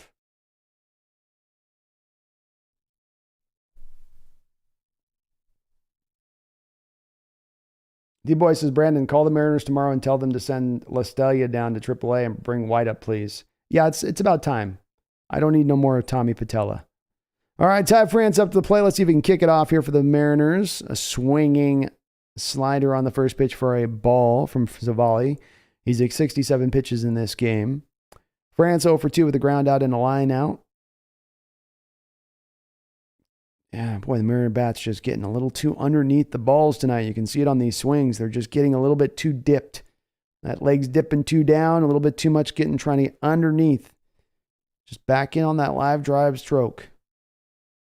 1-1 pitch. Again, a big bending slider hit on the ground to shortstop, and Ty France will be thrown out number 1. White just got injured. Ugh. That's not good. Well, I guess Tommy Patella is going to be the guy for a while. 1 out now. Hey, Eugenio Suarez up to the plate. High, ball 1. Even when Savali's missed tonight, he has been really close. 1-0 pitch. Strike. Big bending curve there. Cutter, I guess. Cutter looks like a curveball. 1-1. Bounce to the plate. 2-1. Good eye by Eugenio.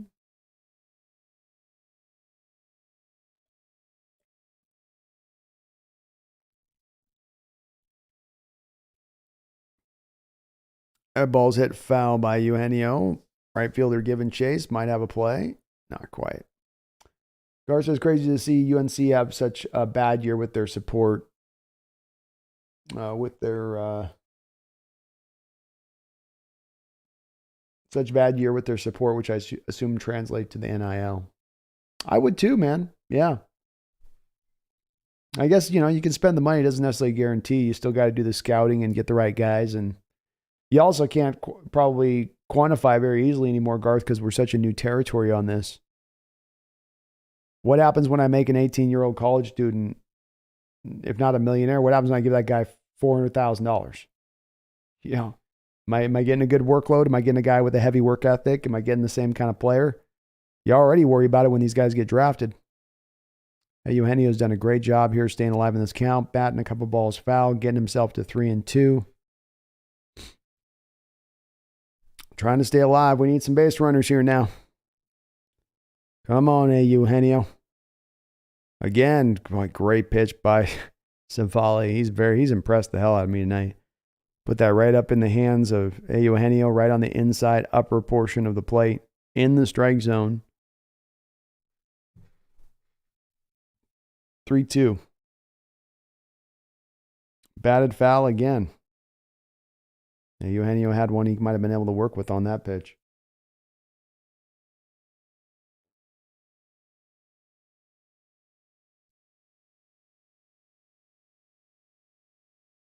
Another foul ball by Eugenio.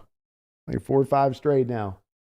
283 says Evan White was pulled out of the game. Apparently there was no obvious injury, so maybe I'm wrong. Maybe they were just planning on calling him up, 283. They're like, we better not break you because we got Tommy Patella taking the bats up on the pro level. We got to get you up there.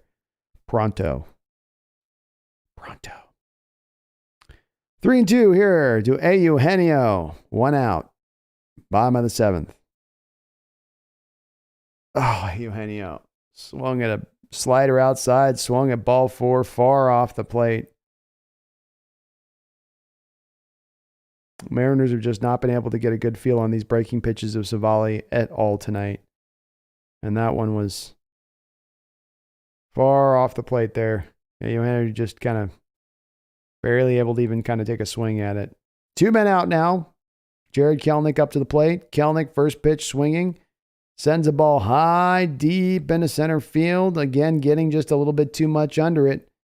And that's been the case all night long for the Mariners, just getting a little bit too much under it on Savali's pitches.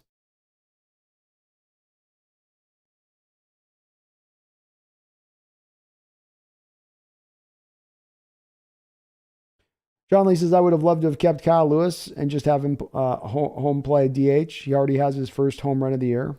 I would have been okay with that too. I mean, you have a need in your lineup for it. He wouldn't have cost you a lot of money, Sean. I don't think he got a lot for you back in trade returns really at the end of the day, I guess, but I don't know. Maybe that was a key point of making that trade or whatnot. Maybe he just wanted out too, He wanted the opportunity to go play positionally. D-Boy says, Brandon, it's funny, I don't know why, but we're down 2 and it feels like so many points. But if it was the other way around, vice versa, I would feel like the game was really close and we need more points. Well, I think you're right to feel that way because you've not only not scored anything, you've not come close to scoring. You've had no threats. You've not put them in a position to be made to feel uncomfortable. And if that's the case, then it feels a long way away. It feels a long way away for one run for us right now. Say nothing of 2 runs or even taking the lead. Megan says, I wasn't sure what I thought of when Lincoln Riley came to UFC, but I'm truly loving it now. It's a great addition. And you know me, I've always liked him as a coach. Impressive. Very impressive. Boy, we need our offense to wake up. Wake up!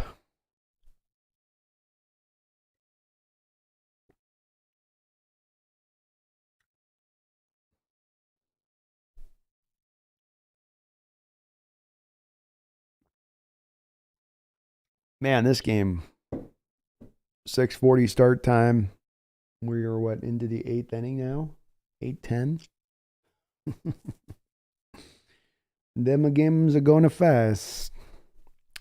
Gabe Spire takes the hill for the Mariners.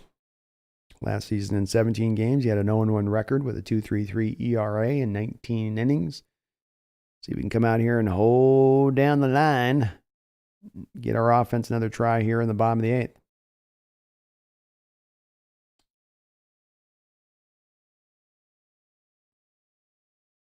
Bunt attempt by Quan to start things off. Ball 1.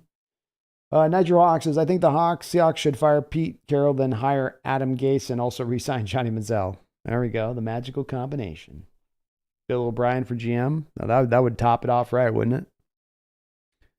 Strike by Spire. Nicely done there. 1-1. Big Country Tom Murphy could be a solid at DH when Raleigh's catching. Maybe he's an option. Could also be one of those spots they look to make, you can make a trade at some point, I think, down the line. This pitch is fouled off of Quan's foot. He's gingerly walking about. Feels like a position you can kind of find out there via a trade, too. You remove the need to have a guy play positionally that you can find a bat. Now, Carlos Santana was as good as we could found last year. I say that with that being the case last season, but I feel like maybe they could find something else a little bit more legitimate at that point. But Evan White, Haggerty, we definitely need this rounded out on the bench a little bit more. Some of these guys taking the bats are a little not awesome.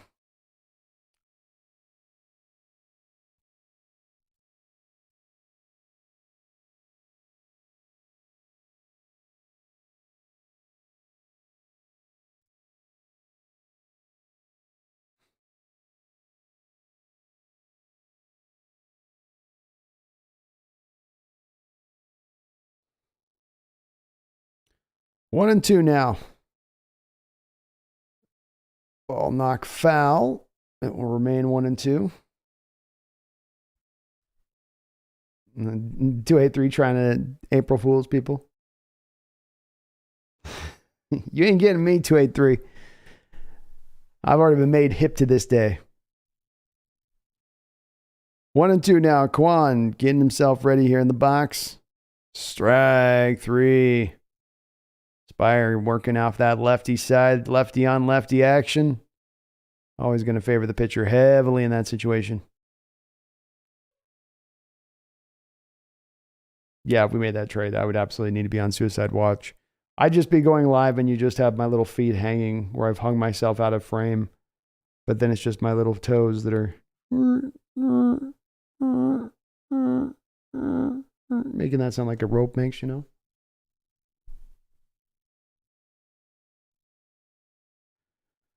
All right, that'll be hit sharply to Mr. France. He's right up with it here. Woo, right at his head. Good catch there by Ty. Two men down here.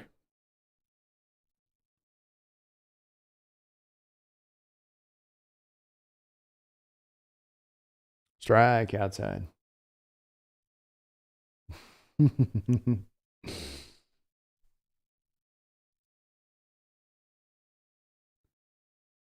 Outside, ball 1-1-1.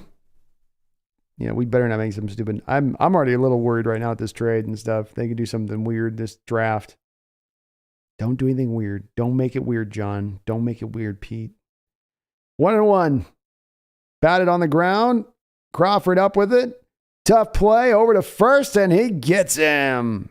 Wonderful play by Crawford, ranging to his left, going to his knee, getting back up and firing it to first base just in time. Spire does his job. 3 up, 3 down, holding serve, and the Mariners will move into the bottom of the 8th inning with an opportunity to try to bring this back. Bring it back. John Leah says, I heard a trade is in the works for our 2 first-round picks and next year's first for Lamar. You guys can try. You can try, but you ain't getting me. You ain't getting me. I'll be right back, folks. I'm getting old. I can't move like a good Spriley.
All right, Teoscar Hernandez, what you got? First hitter here of this inning takes a 95 mile an hour fastball from Karchinichak.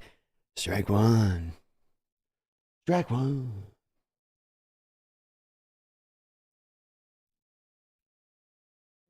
Outside ball. 283 says breaking. Eagles signed Cowboys running back Ezekiel Elliott for a 1-year, $6 million deal per Schefter. Yeah, I saw that. That is not an April Fool's. I did see that was a real story. I was kind of shocked to see that they paid that much. Nice big bending, breaking ball there by Karchinichak. 1-2. And I'll tell you what, the Indian pitchers here have gotten the word out to everybody that they need to throw a lot of breaking pitches to these Mariner batters, because the Mariner batters have not had an easy time with it tonight. You've seen them swinging out of zone. You've seen them have a struggling to get any sort of real hard contact on those kind of pitches. And they've had a tendency to really lift them too often tonight. In particular, oddly enough. 2-2 pitch here to Teoscar. And again, just like I'm talking about, gets a breaking pitch, can't get the bat right on the ball, just sends a weak little pop up to third base. That will be out number 1. They're really not seeing the pitches clearly and cleanly right now, up and down in this batting as far as the breaking pitches are concerned. But yeah, I can't make a lot of sense of that 2-8-3, that move by the Eagles. I mean, they've made so many solid moves this offseason to spend $6 million for. If I was them, I would have been making that $7 million to something else to help the team in another way. Just drop Bijan Robinson, but they obviously at this point have another plan in mind for that pick or any of their picks in the first round, other than going with running back. 0-1 here now to Tommy Patella, who's 0 for 2. Shocker. 1-1. Maybe Tommy can draw a walk here.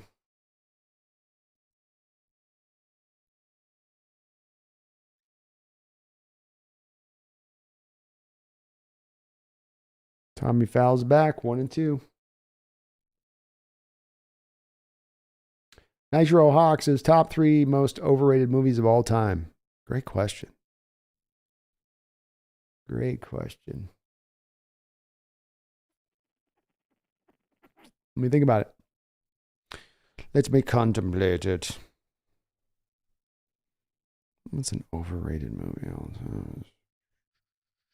Avatar. That's number 1. 1-2 pitch.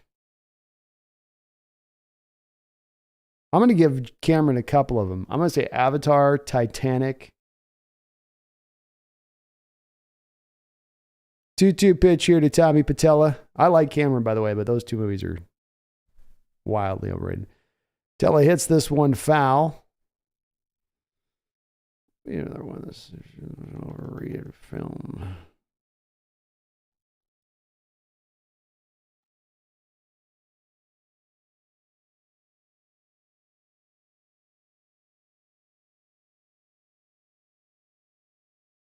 Tommy gets a line drive stroke down the corner, and we're going to have extra bases on this one. How about Mr. Patella? Gets a nice little double here, and we got some action moving with your Mariners. A base runner at second, threatening for the first time in many an inning.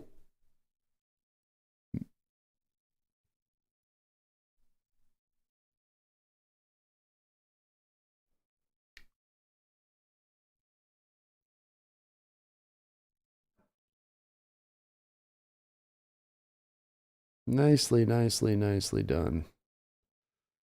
Nicely done there by Patella. All right, 1 man down, 1 out. Just about to potentially turn this order over here shortly. And Patella will, because he's got a little bit of a dodgy Patella, let's go out for a base runner here. So bring up Cal Raleigh. He'll come up to the plate and pinch hit for Tom Murphy.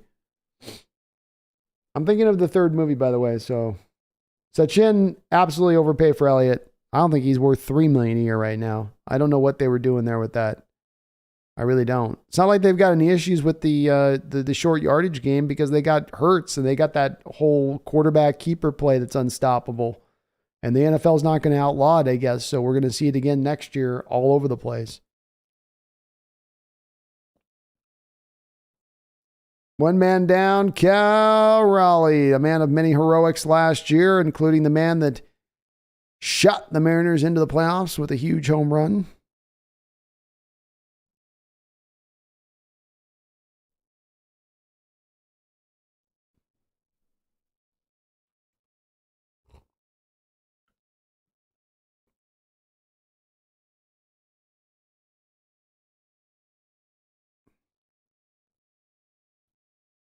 We got a 1-0 count here to Raleigh. High, ball 2.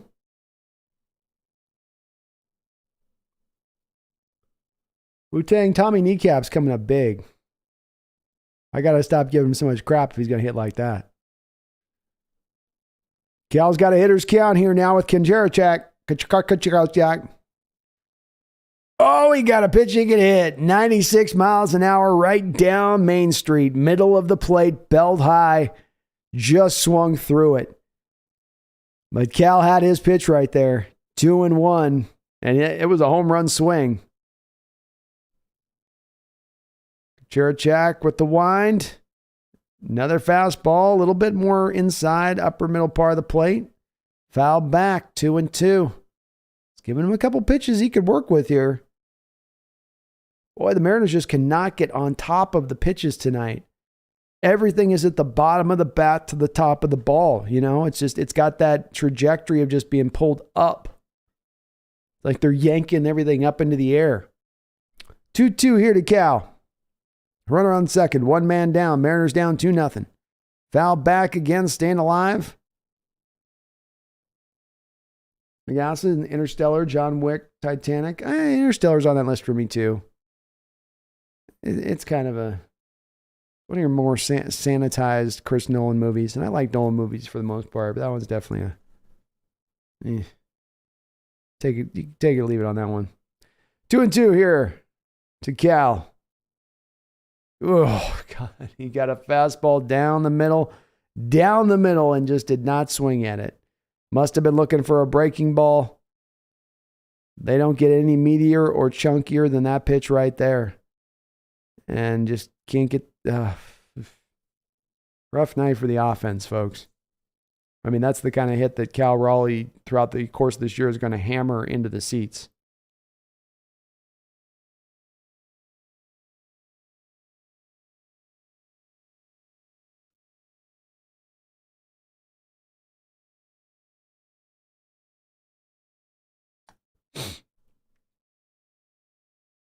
One no here to Crawford. 2 men down.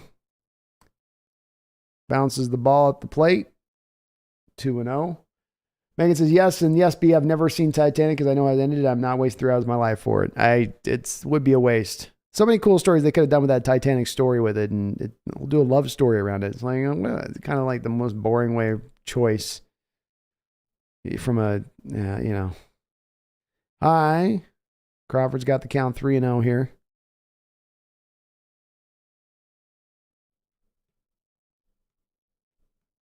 Yeah, Nitro, it's definitely overrated. It's made for was made, I think, for 12-year-old girls at the time. 4-pitch walk for Crawford. Come on, Julio. That's right, Yale. Let's go, Julio. Come on, fans up onto their feet. Egging Julio on.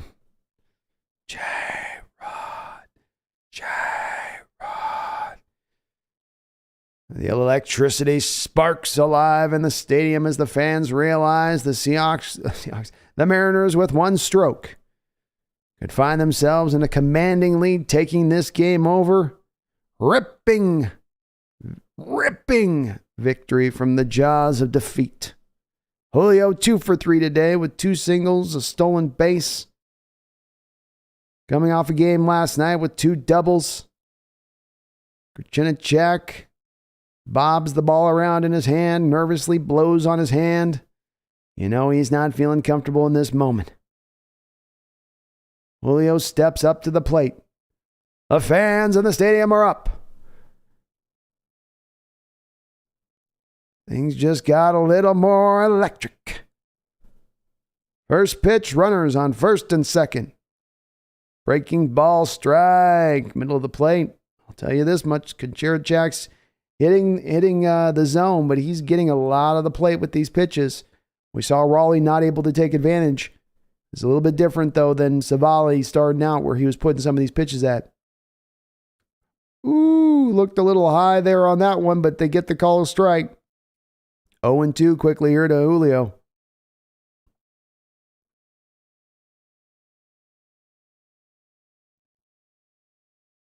Kinjerichak comes set. Ooh, came back with a fastball there off of 2 breaking balls to a fastball. Interesting sequence. Outside, ball 1. 1 and 2.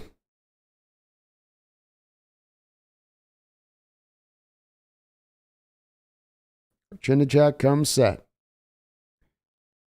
Swing and a miss. Julio swung at a pitch a couple inches off the plate. Strike 3.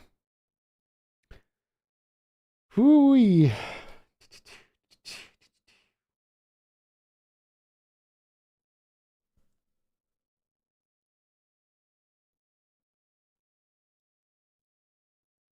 See, Megan, I love Field of Dreams, so I'm with you on the money ball, roller ball. I'd be with you on that. Field of Dreams I like, though.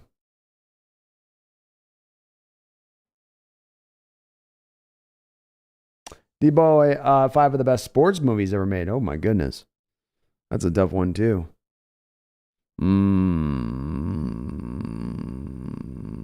I'd have to really think about that one, D-Boy.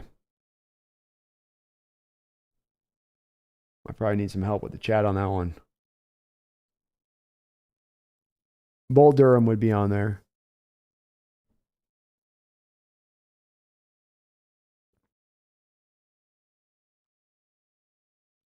Field of Dreams might be on there too for me. I might have 2 Costner flicks on my top 5 sports movies of all time. Yeah, I guess you got to include Rocky. That movie holds up still pretty well.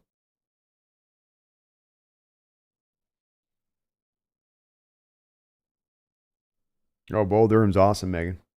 I'm a that's pure baseball right there. Pure baseball. Megan, I hated Rocky. Sorry, B. I say it out of kind of almost respect I've got to give it to it as far as that one goes, you know. $1 Million Dollar Baby, that's another overrated one for me on my all-time overrated list. I think I'm forgetting some sports movies here that should be.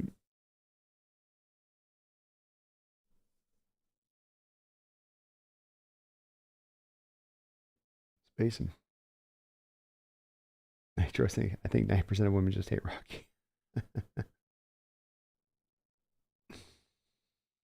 Debo will probably be going pretty fast today on the stream, so I don't know if we'll be lasting long after the game. I got a stream tomorrow, so we're going to be doing these kind of pretty tight when I do the streams on the baseball, just because more tighter we can do them, the more I'm able to kind of do them, so it doesn't feel daunting. If I feel like it's got to get to a 4 or 5 hour spot, I'll probably be less apt to do them as much, you know. I'm trying to get more into just getting the consistency up, you know, than the length part of it. Matt Vesta up on the hill. We'll do a little bit afterward, though. I know which one rollerball you're talking about, Megan. Not the James Caan movie. 1-0 here from Festa. 1 and 2-0. League of Their Own's a good one. League of Their Own's a good one, too. You got game. It's a good flick, too, Randall. What's up, Randall? Good to see you, man. Still crying in baseball? Are you crying? Are you crying?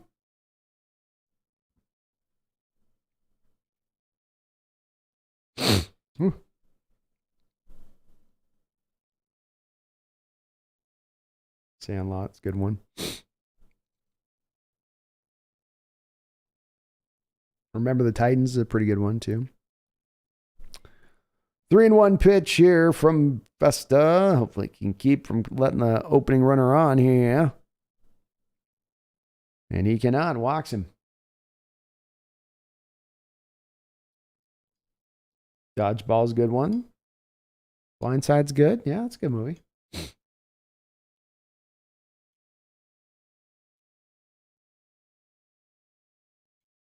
Yeah, Field Dreams will definitely get you with the dad stuff, Megan. That one always gets me in that same way. Bloodsport. Bloodsport's a classic. What? Oh, you got Major League? That's another good one. I have a soft spot for Major League, Mark. Wild Things.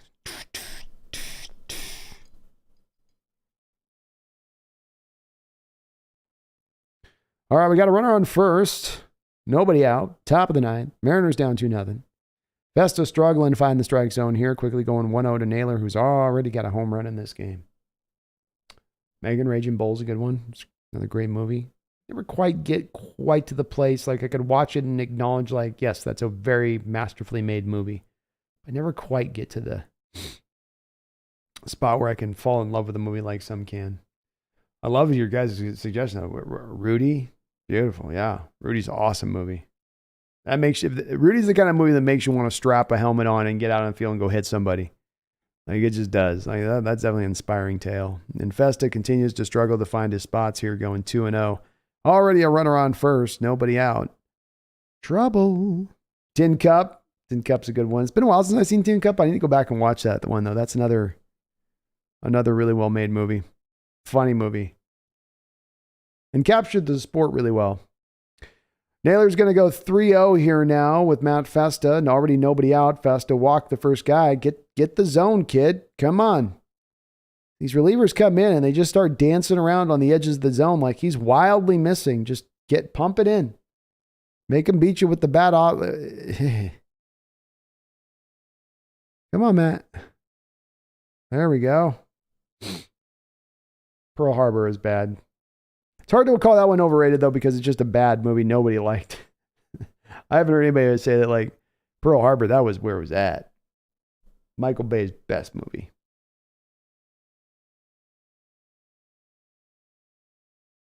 Hoosiers, solid. Kingpin's hilarious, Randall. Yeah, Kingpin's great.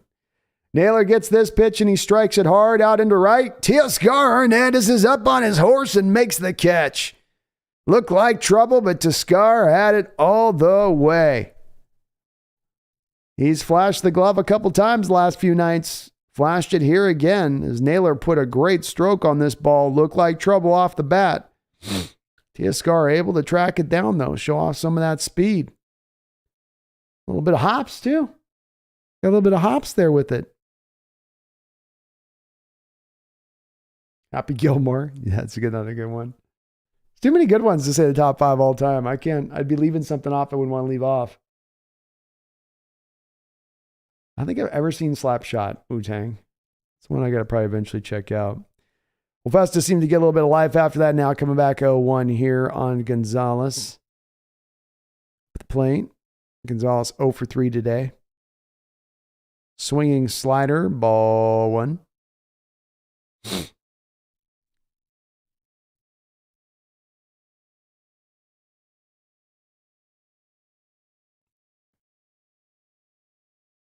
Festa comes set. Ball's hit up into the air, skied high. Teoscar is under this one. And that will be out number 2. There we go. Yeah, Kingpin is great. It's such a dirty film too. It's got some very, very, very, very dirty humor. It's funny as hell. And Bill Murray just kind of steals the show with his comb over and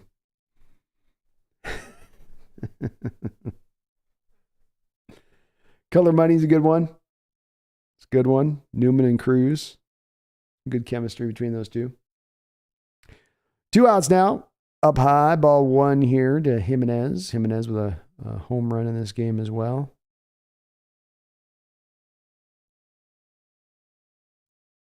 Rollerball. I think Rollerball, wasn't that done by the director of Die Hard too?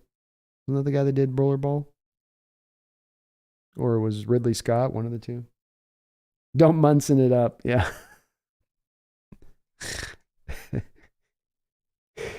Oh, Lordy. Oh, Lord. Basketball. Hey, basketball's got a following to it, D-man. It's got a hell of a following. I love those guys, the work they do, though, too. They're very funny. 2-0. Festa 3-0. He has not got his feet on the ground tonight with his pitches. Wu-Tang's, anybody say Hoop Dreams yet? Nobody said that one yet. Good one, though. Yeah, John McTiernan. That's the Die Hard director. He's one of my favorite all-time directors, Megan. I love John McTiernan. He did Predator. Did a lot of movies.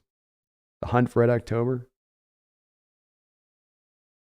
What was that pool shooter movie?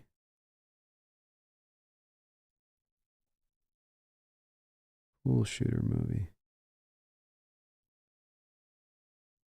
Well, that would be the, I think that's The Color of Money that he was talking about. You know, he's talking about the original, which would have been the prequel to that which would have been The Hustler. Nitrox, thoughts on Napoleon Dynamite? Wonderful film. Beautiful film. Unique unto itself. Had its own little individual voice, its own individual style. The humor was to its own. Very funny film. It probably got a little effed out as far as how much it got overplayed at the time by how many people really liked it and all that. And it's probably been caused it to get a little bit more forgotten about the history a bit. But if you turn that film on and you watch it, you're going to be laughing throughout. You will. And yeah, I like that movie quite a bit, actually. I thought it was pretty funny. Boy, Festa's got 2 on now, and he just cannot find the strike zone here. He looks over to the dugout like, somebody please help me. I no longer know what a strike zone looks like. Paul Newman was a smooth player. Good actor, great actor. And Festa forced again to put one right down the middle of the plate here as he's getting behind on these counts. Megan says, B, to keep me from leaving, thoughts on Ridley Scott, who's one of my all-time favorite directors. Oh, I love Ridley Scott, Megan. Another guy like McTiernan who has a lot of classic titles on his resume of movies that to this day hold up and in many ways are timeless. You'll be able to watch them in 50 years from now and still appreciate what they are. Raleigh tried to throw a guy out second there. Raleigh showing off the gun. 2-2 count here now to Straw. It was 1 for 3 in this game. But I have nothing but love for Sidney Ridley Scott in that respect of things, Megan. I think he's had you go down the line on him, he's had some great movies. And the thing that stands out to me with Ridley is he's just the visual style, to be able to frame and set up a scene, to capture colors and lighting and framing. And, he's just a guy that has that sort of eye for it in that way. While still not completely always having to bail out on the character stuff like some of the, and make things kind of feel a little bit like you're in the director's, this is about him. The actors don't matter, story doesn't matter. It's all about this guy framing his shots and making things look beautiful. So he's a great director. I will say, Megan, I think his recent work has not been as strong, and that he's a guy that's pumping out movies in recent years, but they've just not been to the same quality as some of that earlier work. But I like him. JL says, don't laugh at me, but I love The Replacements. Replacements is good, man. It's a good, solid movie. Nagasa, I agree. Villanueva is a little bit of the new Ridley Scott. It's like when they're at their best, they just need to have a really great script that they themselves didn't write or didn't really have a hand in. They're given a great script, and then now they can jump in and do like the heavy lifting's been done for them and stuff. Because if you force them into now where they've got to kind of guide that through, you're usually not in great territory. Ridley got away with this a little bit with the Gladiator pick, where they didn't have any script on that. And those guys had to kind of come up with it up on the fly in that. But more often than not, I think he's at his best when you give him, let's take, for instance, Blade Runner. Why is one of the reasons Blade Runner works so well is it's working off the source material of the author. And he's not coming up with that stuff on his edge. And I feel the same way about Villanueva. That's why I think I like as much as the Dune movie he made. And I'll like the next Dune movie probably as well, because he's now got an author who's now firmly guiding the hand of the narrative for him, so he's not going to get too lost into his visual stylings and all of that stuff. D-Boy says, Brandon, have you seen He Got Game, Denzel Washington? Yes, I have. Ray Allen did a good job in it, D-Boy. And I think with Spike Lee in a lot of ways, he's giving you a little bit of a unique perspective and a viewpoint into things that you wouldn't have a viewpoint into in the story he's kind of trying to tell there. Which in a lot of ways, I took it as a perspective of not just from the perspective of the prospect there, but and certainly Denzel's centered of it, but a bit of both of their two stories as it intercedes a bit. And yeah, I liked it. It's a good movie. Wu-Tang says that Ridley's first movie, The Duelist, is underrated. It is. Kind of funny by the time the guys duel for like the 4th time in the film, where they've just cut each other to pieces, and you almost start laughing a little bit with the guys going, oh man, stuff. All right, bottom of the 9th inning here. The Mariners will come up to bat with Colton Wong to begin things off here. Colton, little dribbler up to the pitcher who throws this and gets him out. Colton Wong continuing to struggle a little bit here. 1 man down. Sean Lee, tis is the season to watch Draft Day, man. I'm going to have to put that one on here soon. Longest Yard's a good one. Burt Reynolds.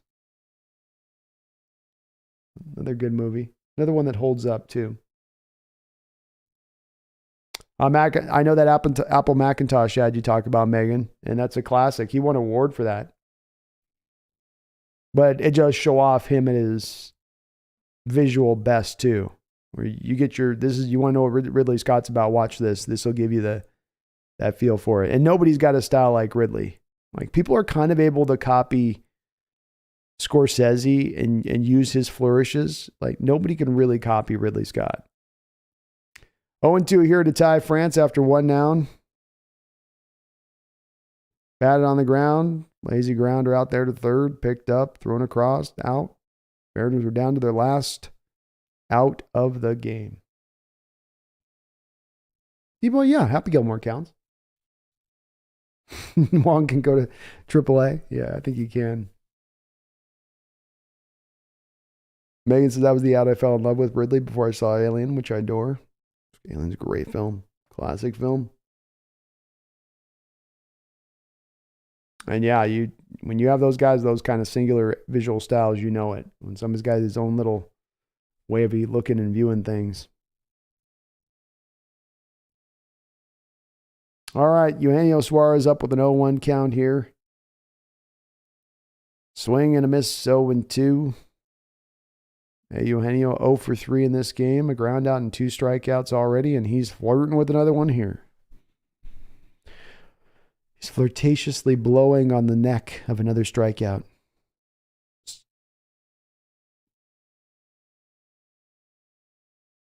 What was that?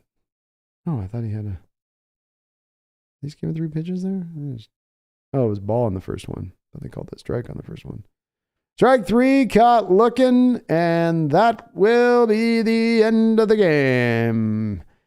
Mariners offense dies very, very easily tonight, almost without any sort of struggle at all for this Indians club. 2 home runs for the Indians is enough offensively, wasting a Logan Gilbert effort.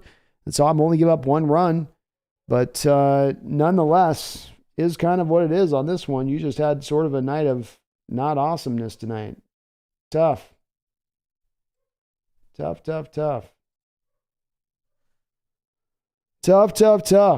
Boy, it's not a very exciting game. Mariner bats were just unable to put any really good solid contact. I'm going to say I think there's still some issues popping up this year that we saw from the year before. That is a little bit worrisome here to begin things. We're only through 3 games, so this isn't something where I'm going to say we're coming to some conclusion on this situation. But certainly right now, as you look at things here a little bit, you go, okay, you're not having great at bats here. We're not seeing the quality of bats come up. You're seeing a lot of free swinging going on. You're seeing a lot of trying to get under the ball. A little bit too much of not let me get solid contact here. Let me try to lift this and try to pull this up a bit. It's tough to see here to begin things off, but let's see if they can bounce back tomorrow night, on that.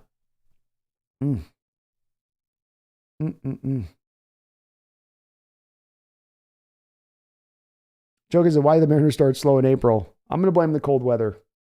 It's a good Indians club, or Guardians, I call them Indians. It's a good Guardians club too, right? They did win 90 games last year, so it's a good club that we're going up against.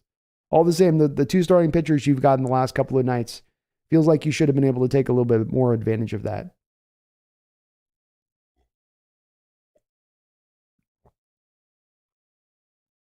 Bad New Bears is a good one. I like that one too, D-Boy. With Walter Matthau. I don't know what you're trying to say, but you're telling me that the bases are big. I don't understand. Somebody give me another beer. I gotta watch these games. It's my Walter Matthau. Nagasa, my favorite director is Sergio Leone. There will be no other director like him ever. Did you see Nagasa? There was a great little, I don't know if it was on Amazon or it might have been on Netflix, but they did it. It just sucked me in, partly because they had Tarantino on it talking about it. And anytime Tarantino's talking about movies, I'm going to be in. But they were talking about the spaghetti westerns, the Italian spaghetti westerns Leone came out of. Very interesting to start to kind of understand like the whole background behind that, and just it's so interesting how these Italian guys got the Western imagination, captured them in the way that it did, and then it went through their kind of filter to then generate these very unique kind of films and movies from the Western standpoint that were completely different from, the normal Westerns that we had been accustomed to at the time. But Leone is definitely one of the greats. And a guy with his own kind of skill set. Another guy with a really great visual palette, especially when you talk about those landscape shots and catching, things visually and those big, huge shots in the right way. But also just character design and the way he would put in the stories together and whatnot. And the darkness that he was tinged with. I like I always like stories with a little bit of willing to be a little bit dark. Always like those kind of stories. Voodoo says Teoscar is still playing for the Blue Jays. Well, he's not out in the outfield, at least, Voodoo. He's been money in the outfield, but yeah. Herbicide, The Survivors with Walter Matthau and Robin Williams. I don't know if I've seen that one, Herbicide. I don't know if I've seen that one. That sounds familiar, but I don't think I would have thought I would have checked that one out. Sam the Great says, think the Angels are coming to town next. Hope we sweep them. Me too, man. Let's trade for Shohei. What do you guys say? Maybe can we get Ichiro back, please? He could probably DH for us. It's going to be worse than you're talking about having Tommy Patel or Ichiro DHing, And Big Country, I don't like seeing the same patterns from last year either. As I said, the offensive struggles last year certainly came from at times the standpoint of not having guys that were good enough, hitters in the lineup to get it done. But it also came out of the fact that the approaches at the plate were kind of silly. And from some of the younger guys like Julio and Raleigh, it's understandable to where you go, these guys are still trying to figure out how to be major leaguers and be these hitters. But for the guys that have been in the league longer, you have less patience for those guys. Like, come on, come on, Eugenio, let's bring a little bit of a more solid plate up to the plate with what you're trying to accomplish here.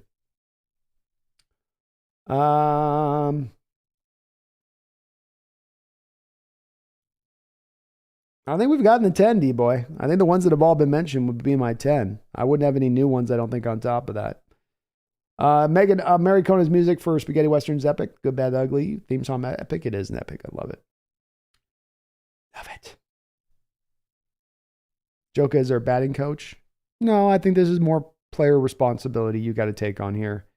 I don't think the batting coach is teaching them to try to lift the ball on these swings. I think that they're just a little bit too much of swinging from your heels, not just trying to put good, solid contact on the ball. It feels a little bit too much like Homer swing, or hero swing to me, a little bit on some of this stuff. Some lack of patience, swinging the balls out of zone. I don't know, though. I can't quite go to being the batting coach necessarily. Some of that stuff to me comes back to your major league hitter. These are fundamental things you should have in your approach. Nagasa says Axter just didn't even understand each other on the set, Italian, Spanish, and American actors. No, they didn't. Yeah, it's true. It's true. But it oddly worked in a weird way, maybe almost kind of at certain points to the benefit. And I'll tell you, you hear about some of the stories of some of these directors and what they give as far as direction goes in the acting side of it, where a lot of them are just like, not good enough, do it again. Where they don't even give the actors something specific to go to fix. They're just, no, I want another one. Kubrick was famous for doing it that way. And, it's sometimes even guys that speak English, director standpoint, don't give always the greatest direction in that realm.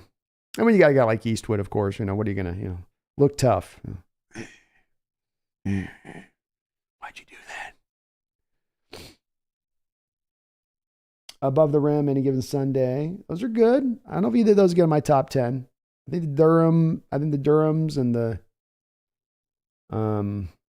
Field of Dreams we mentioned. All those ones mentioned above, I think they're D-Boy would be in my list. Those would be my 10.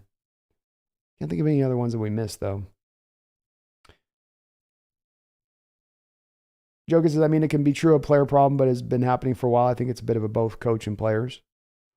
Certainly could be on the hook for it. Certainly they haven't corrected it, to your point on that, Joker. They've certainly not corrected it. So maybe it is a bit of both. Hard for me to say exactly, because it has been an ongoing issue. You think you would have them one way or another deal with it, address it some form or another, right? Somehow, Kubrick's great too, Megan. I love him. All-timer. And if I was a director, I'd be the same way as he would. I'd give my actors actual direction what I'm looking for, but I would have been a high take count guy too. You know, I want as many takes as possible. You know, I want as many absolute attempts of you doing it to capture the best essence of the scene as I possibly can. Debo says, Brandon, I'm going to give you 3 movies and you got to play 1 trash, 1 keep, and 1 personal collection forever. You down to play? Sure, man. D-Man says, someone on social media, oh my God, the Mariners are 1-2. This guy's falling. we definitely, there's got our contingent of Mariner fans, D-Man, that got the overreact thing going. That's for sure. Riverside, Terry Gilliam is a director that can't be imitated. That's true. Another guy that highly developed his visual stylings with Python, and it was almost like building it up to becoming that director and taking those visual stylings and, you know, making them something else. So he had that kind of unique fashion in how he created himself as a director to get to where he got. But yeah, he's got some pretty crazy, pretty insane movies on his. The Baron Munchausen is just absolutely like an acid trip. Jokas is not helping our offense, is still asleep, but Kelnick is actually hitting this year. I'm okay still with Kelnick's approach so far, Joka. Like watching tonight, the first 2 at-bats, he took pitches in the first pitch, and the pitcher kind of grooved him in, and he took strikes. Came back in the third at bat, so it goes, okay, third, I've taken pitches in the first 2. I'm not just now taking every first pitch, every at bat. If I get a fastball grooved here, I'm going to take a swing on it. I'm going to try to give it a rip. So I can see some intelligence behind his approach, a little bit less of a flailing process or a just reactive process to what he's doing, which shows growth on his part.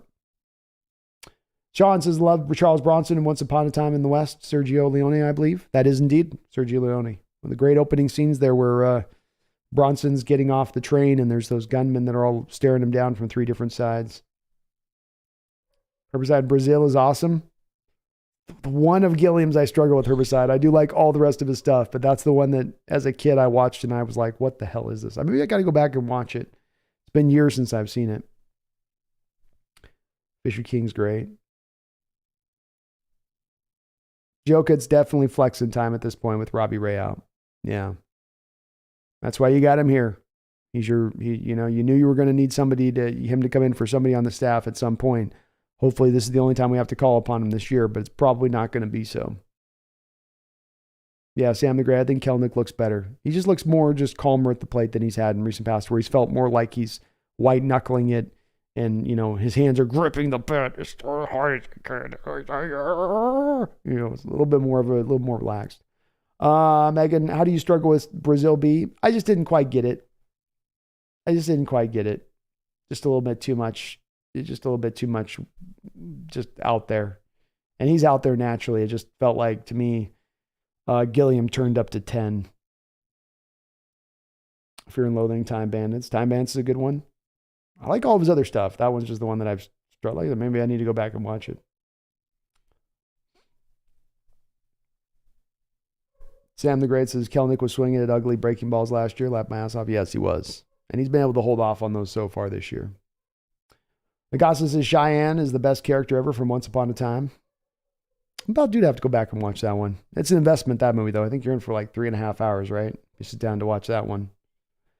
Joker says, when is Emerson Hancock getting the call up? I think they're going to try to be patient with him because they don't have to feel forced to rush him on that and get him up here. He's there as your backup, kind of deflecting, so to speak, if you really need to go there. But I think that they don't want to feel rushed with him. They want him. He's the guy that is going to be that next ace to be onboarded. So let's do it right. Young Bido says Miller probably coming up before Hancock. Yeah, I think they're going to be very protective with Hancock. It's a little bit of the crown jewel pitching prospect you got right now, a little bit. Like it says Brazil was tame. It just didn't resonate with me. Wu-Tang says Kelnick doesn't look like he's trying to chop down a tree this year. No, he doesn't. He definitely worked on his approach this offseason. Definitely worked on his kind of what he wanted to try to get done, how he wanted to get it done.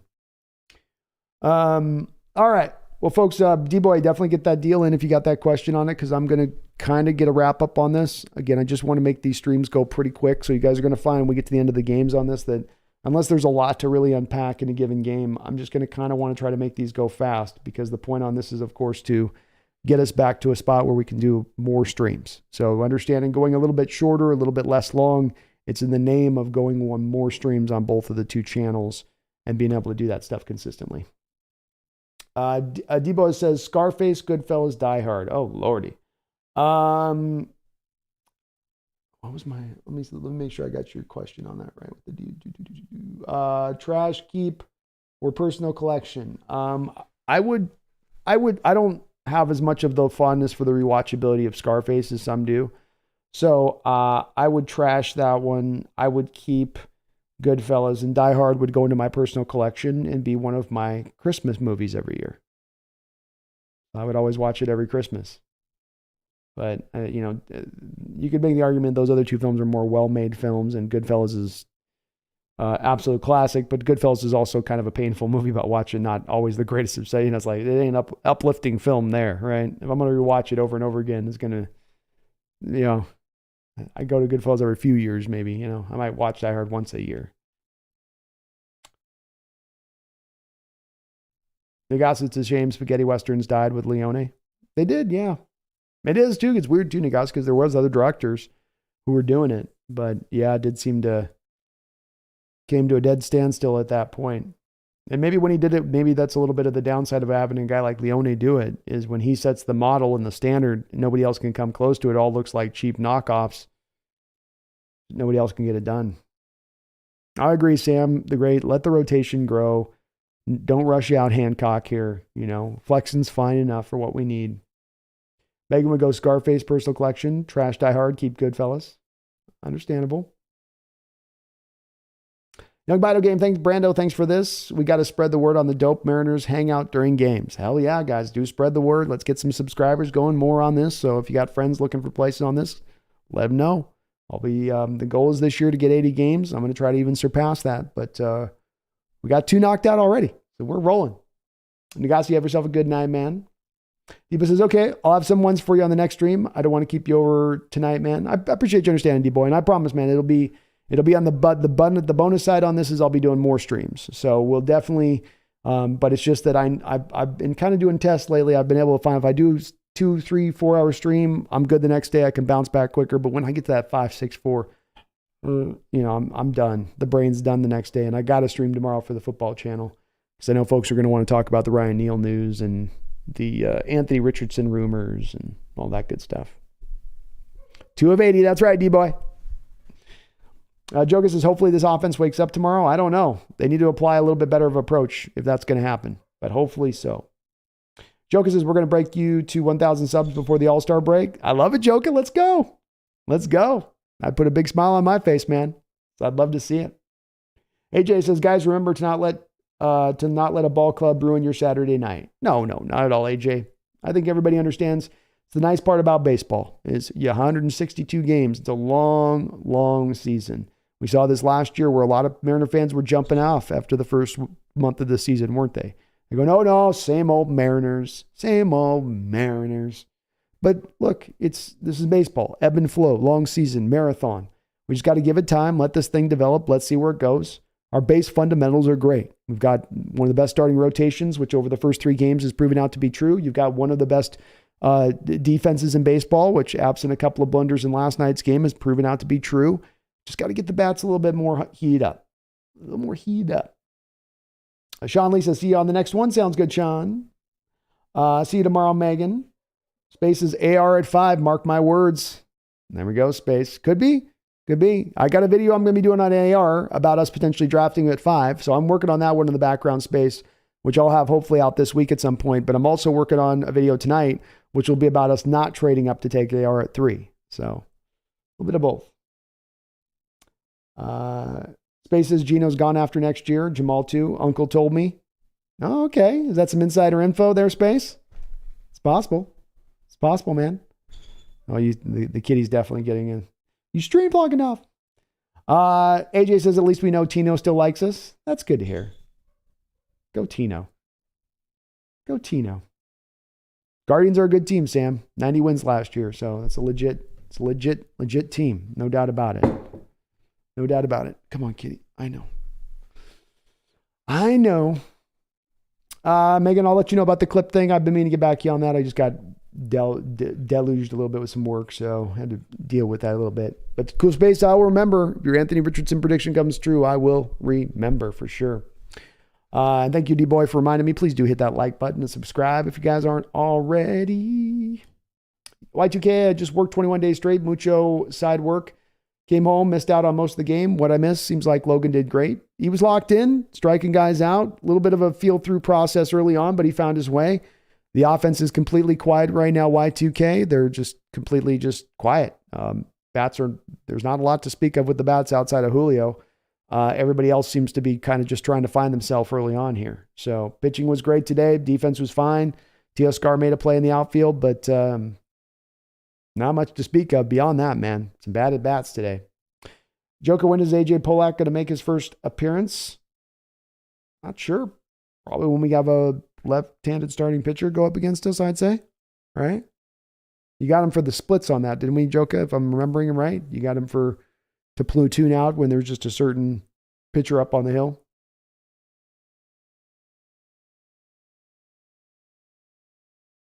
Nate says, hopefully we'll be awake tomorrow. The change from daylight savings to normal time sucks. It does suck. I got to get Meg modded up here. I forgot to mod her up. So we'll get her modded up. I just haven't done it. Too many tasks. I got 50,000 tasks I got to get to, you know what I mean? I get so overwhelmed. There's always 30 things to do, you know? It's like, you knock out 10 things, there's 35 right behind it always. You're like, okay, I got to get that. Got to get that. Got to do that thing. Got to do this. Whew. There's a lot. All right, let's wrap it up here, folks. Really great stream here today. I enjoyed hanging out with you guys. We will be back at it again, not tomorrow night, because I will be back over on my Hawks Nest channel side of it tomorrow night, but I think we're playing Monday, so maybe we'll look at being on live on Monday or not, but we'll just keep it clicking and keeping it going. So hopefully my fellow Mariner faithful are not losing the faith after this 3-game series so far. We got another game tomorrow to kind of even up this series, get out of it, and see what we can keep getting done. Give it some time to develop. Don't jump off the bandwagon quite yet. Let it see what happens. Let's see it play out. Let's see how this young team continues to come along. Still some good signs within even these first couple of losses in these back-to-back nights.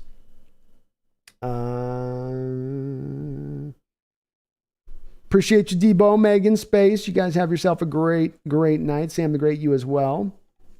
Don't know about anything on hockey on Sam. Sorry, I don't watch any hockey.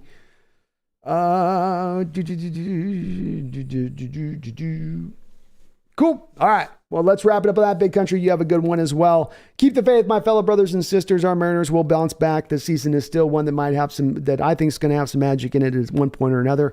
And once this team catches fire, we know they can be hot as anybody in baseball. So let's just keep rubbing those sticks together, and eventually we'll get that flame lit. That sounds good to you. We'll be back out in a couple days here to live stream again for the next game soon enough. But until that time, I hope I don't have to remind you, but just in case I do, let me let you know. Don't you ever forget. Go Mariners.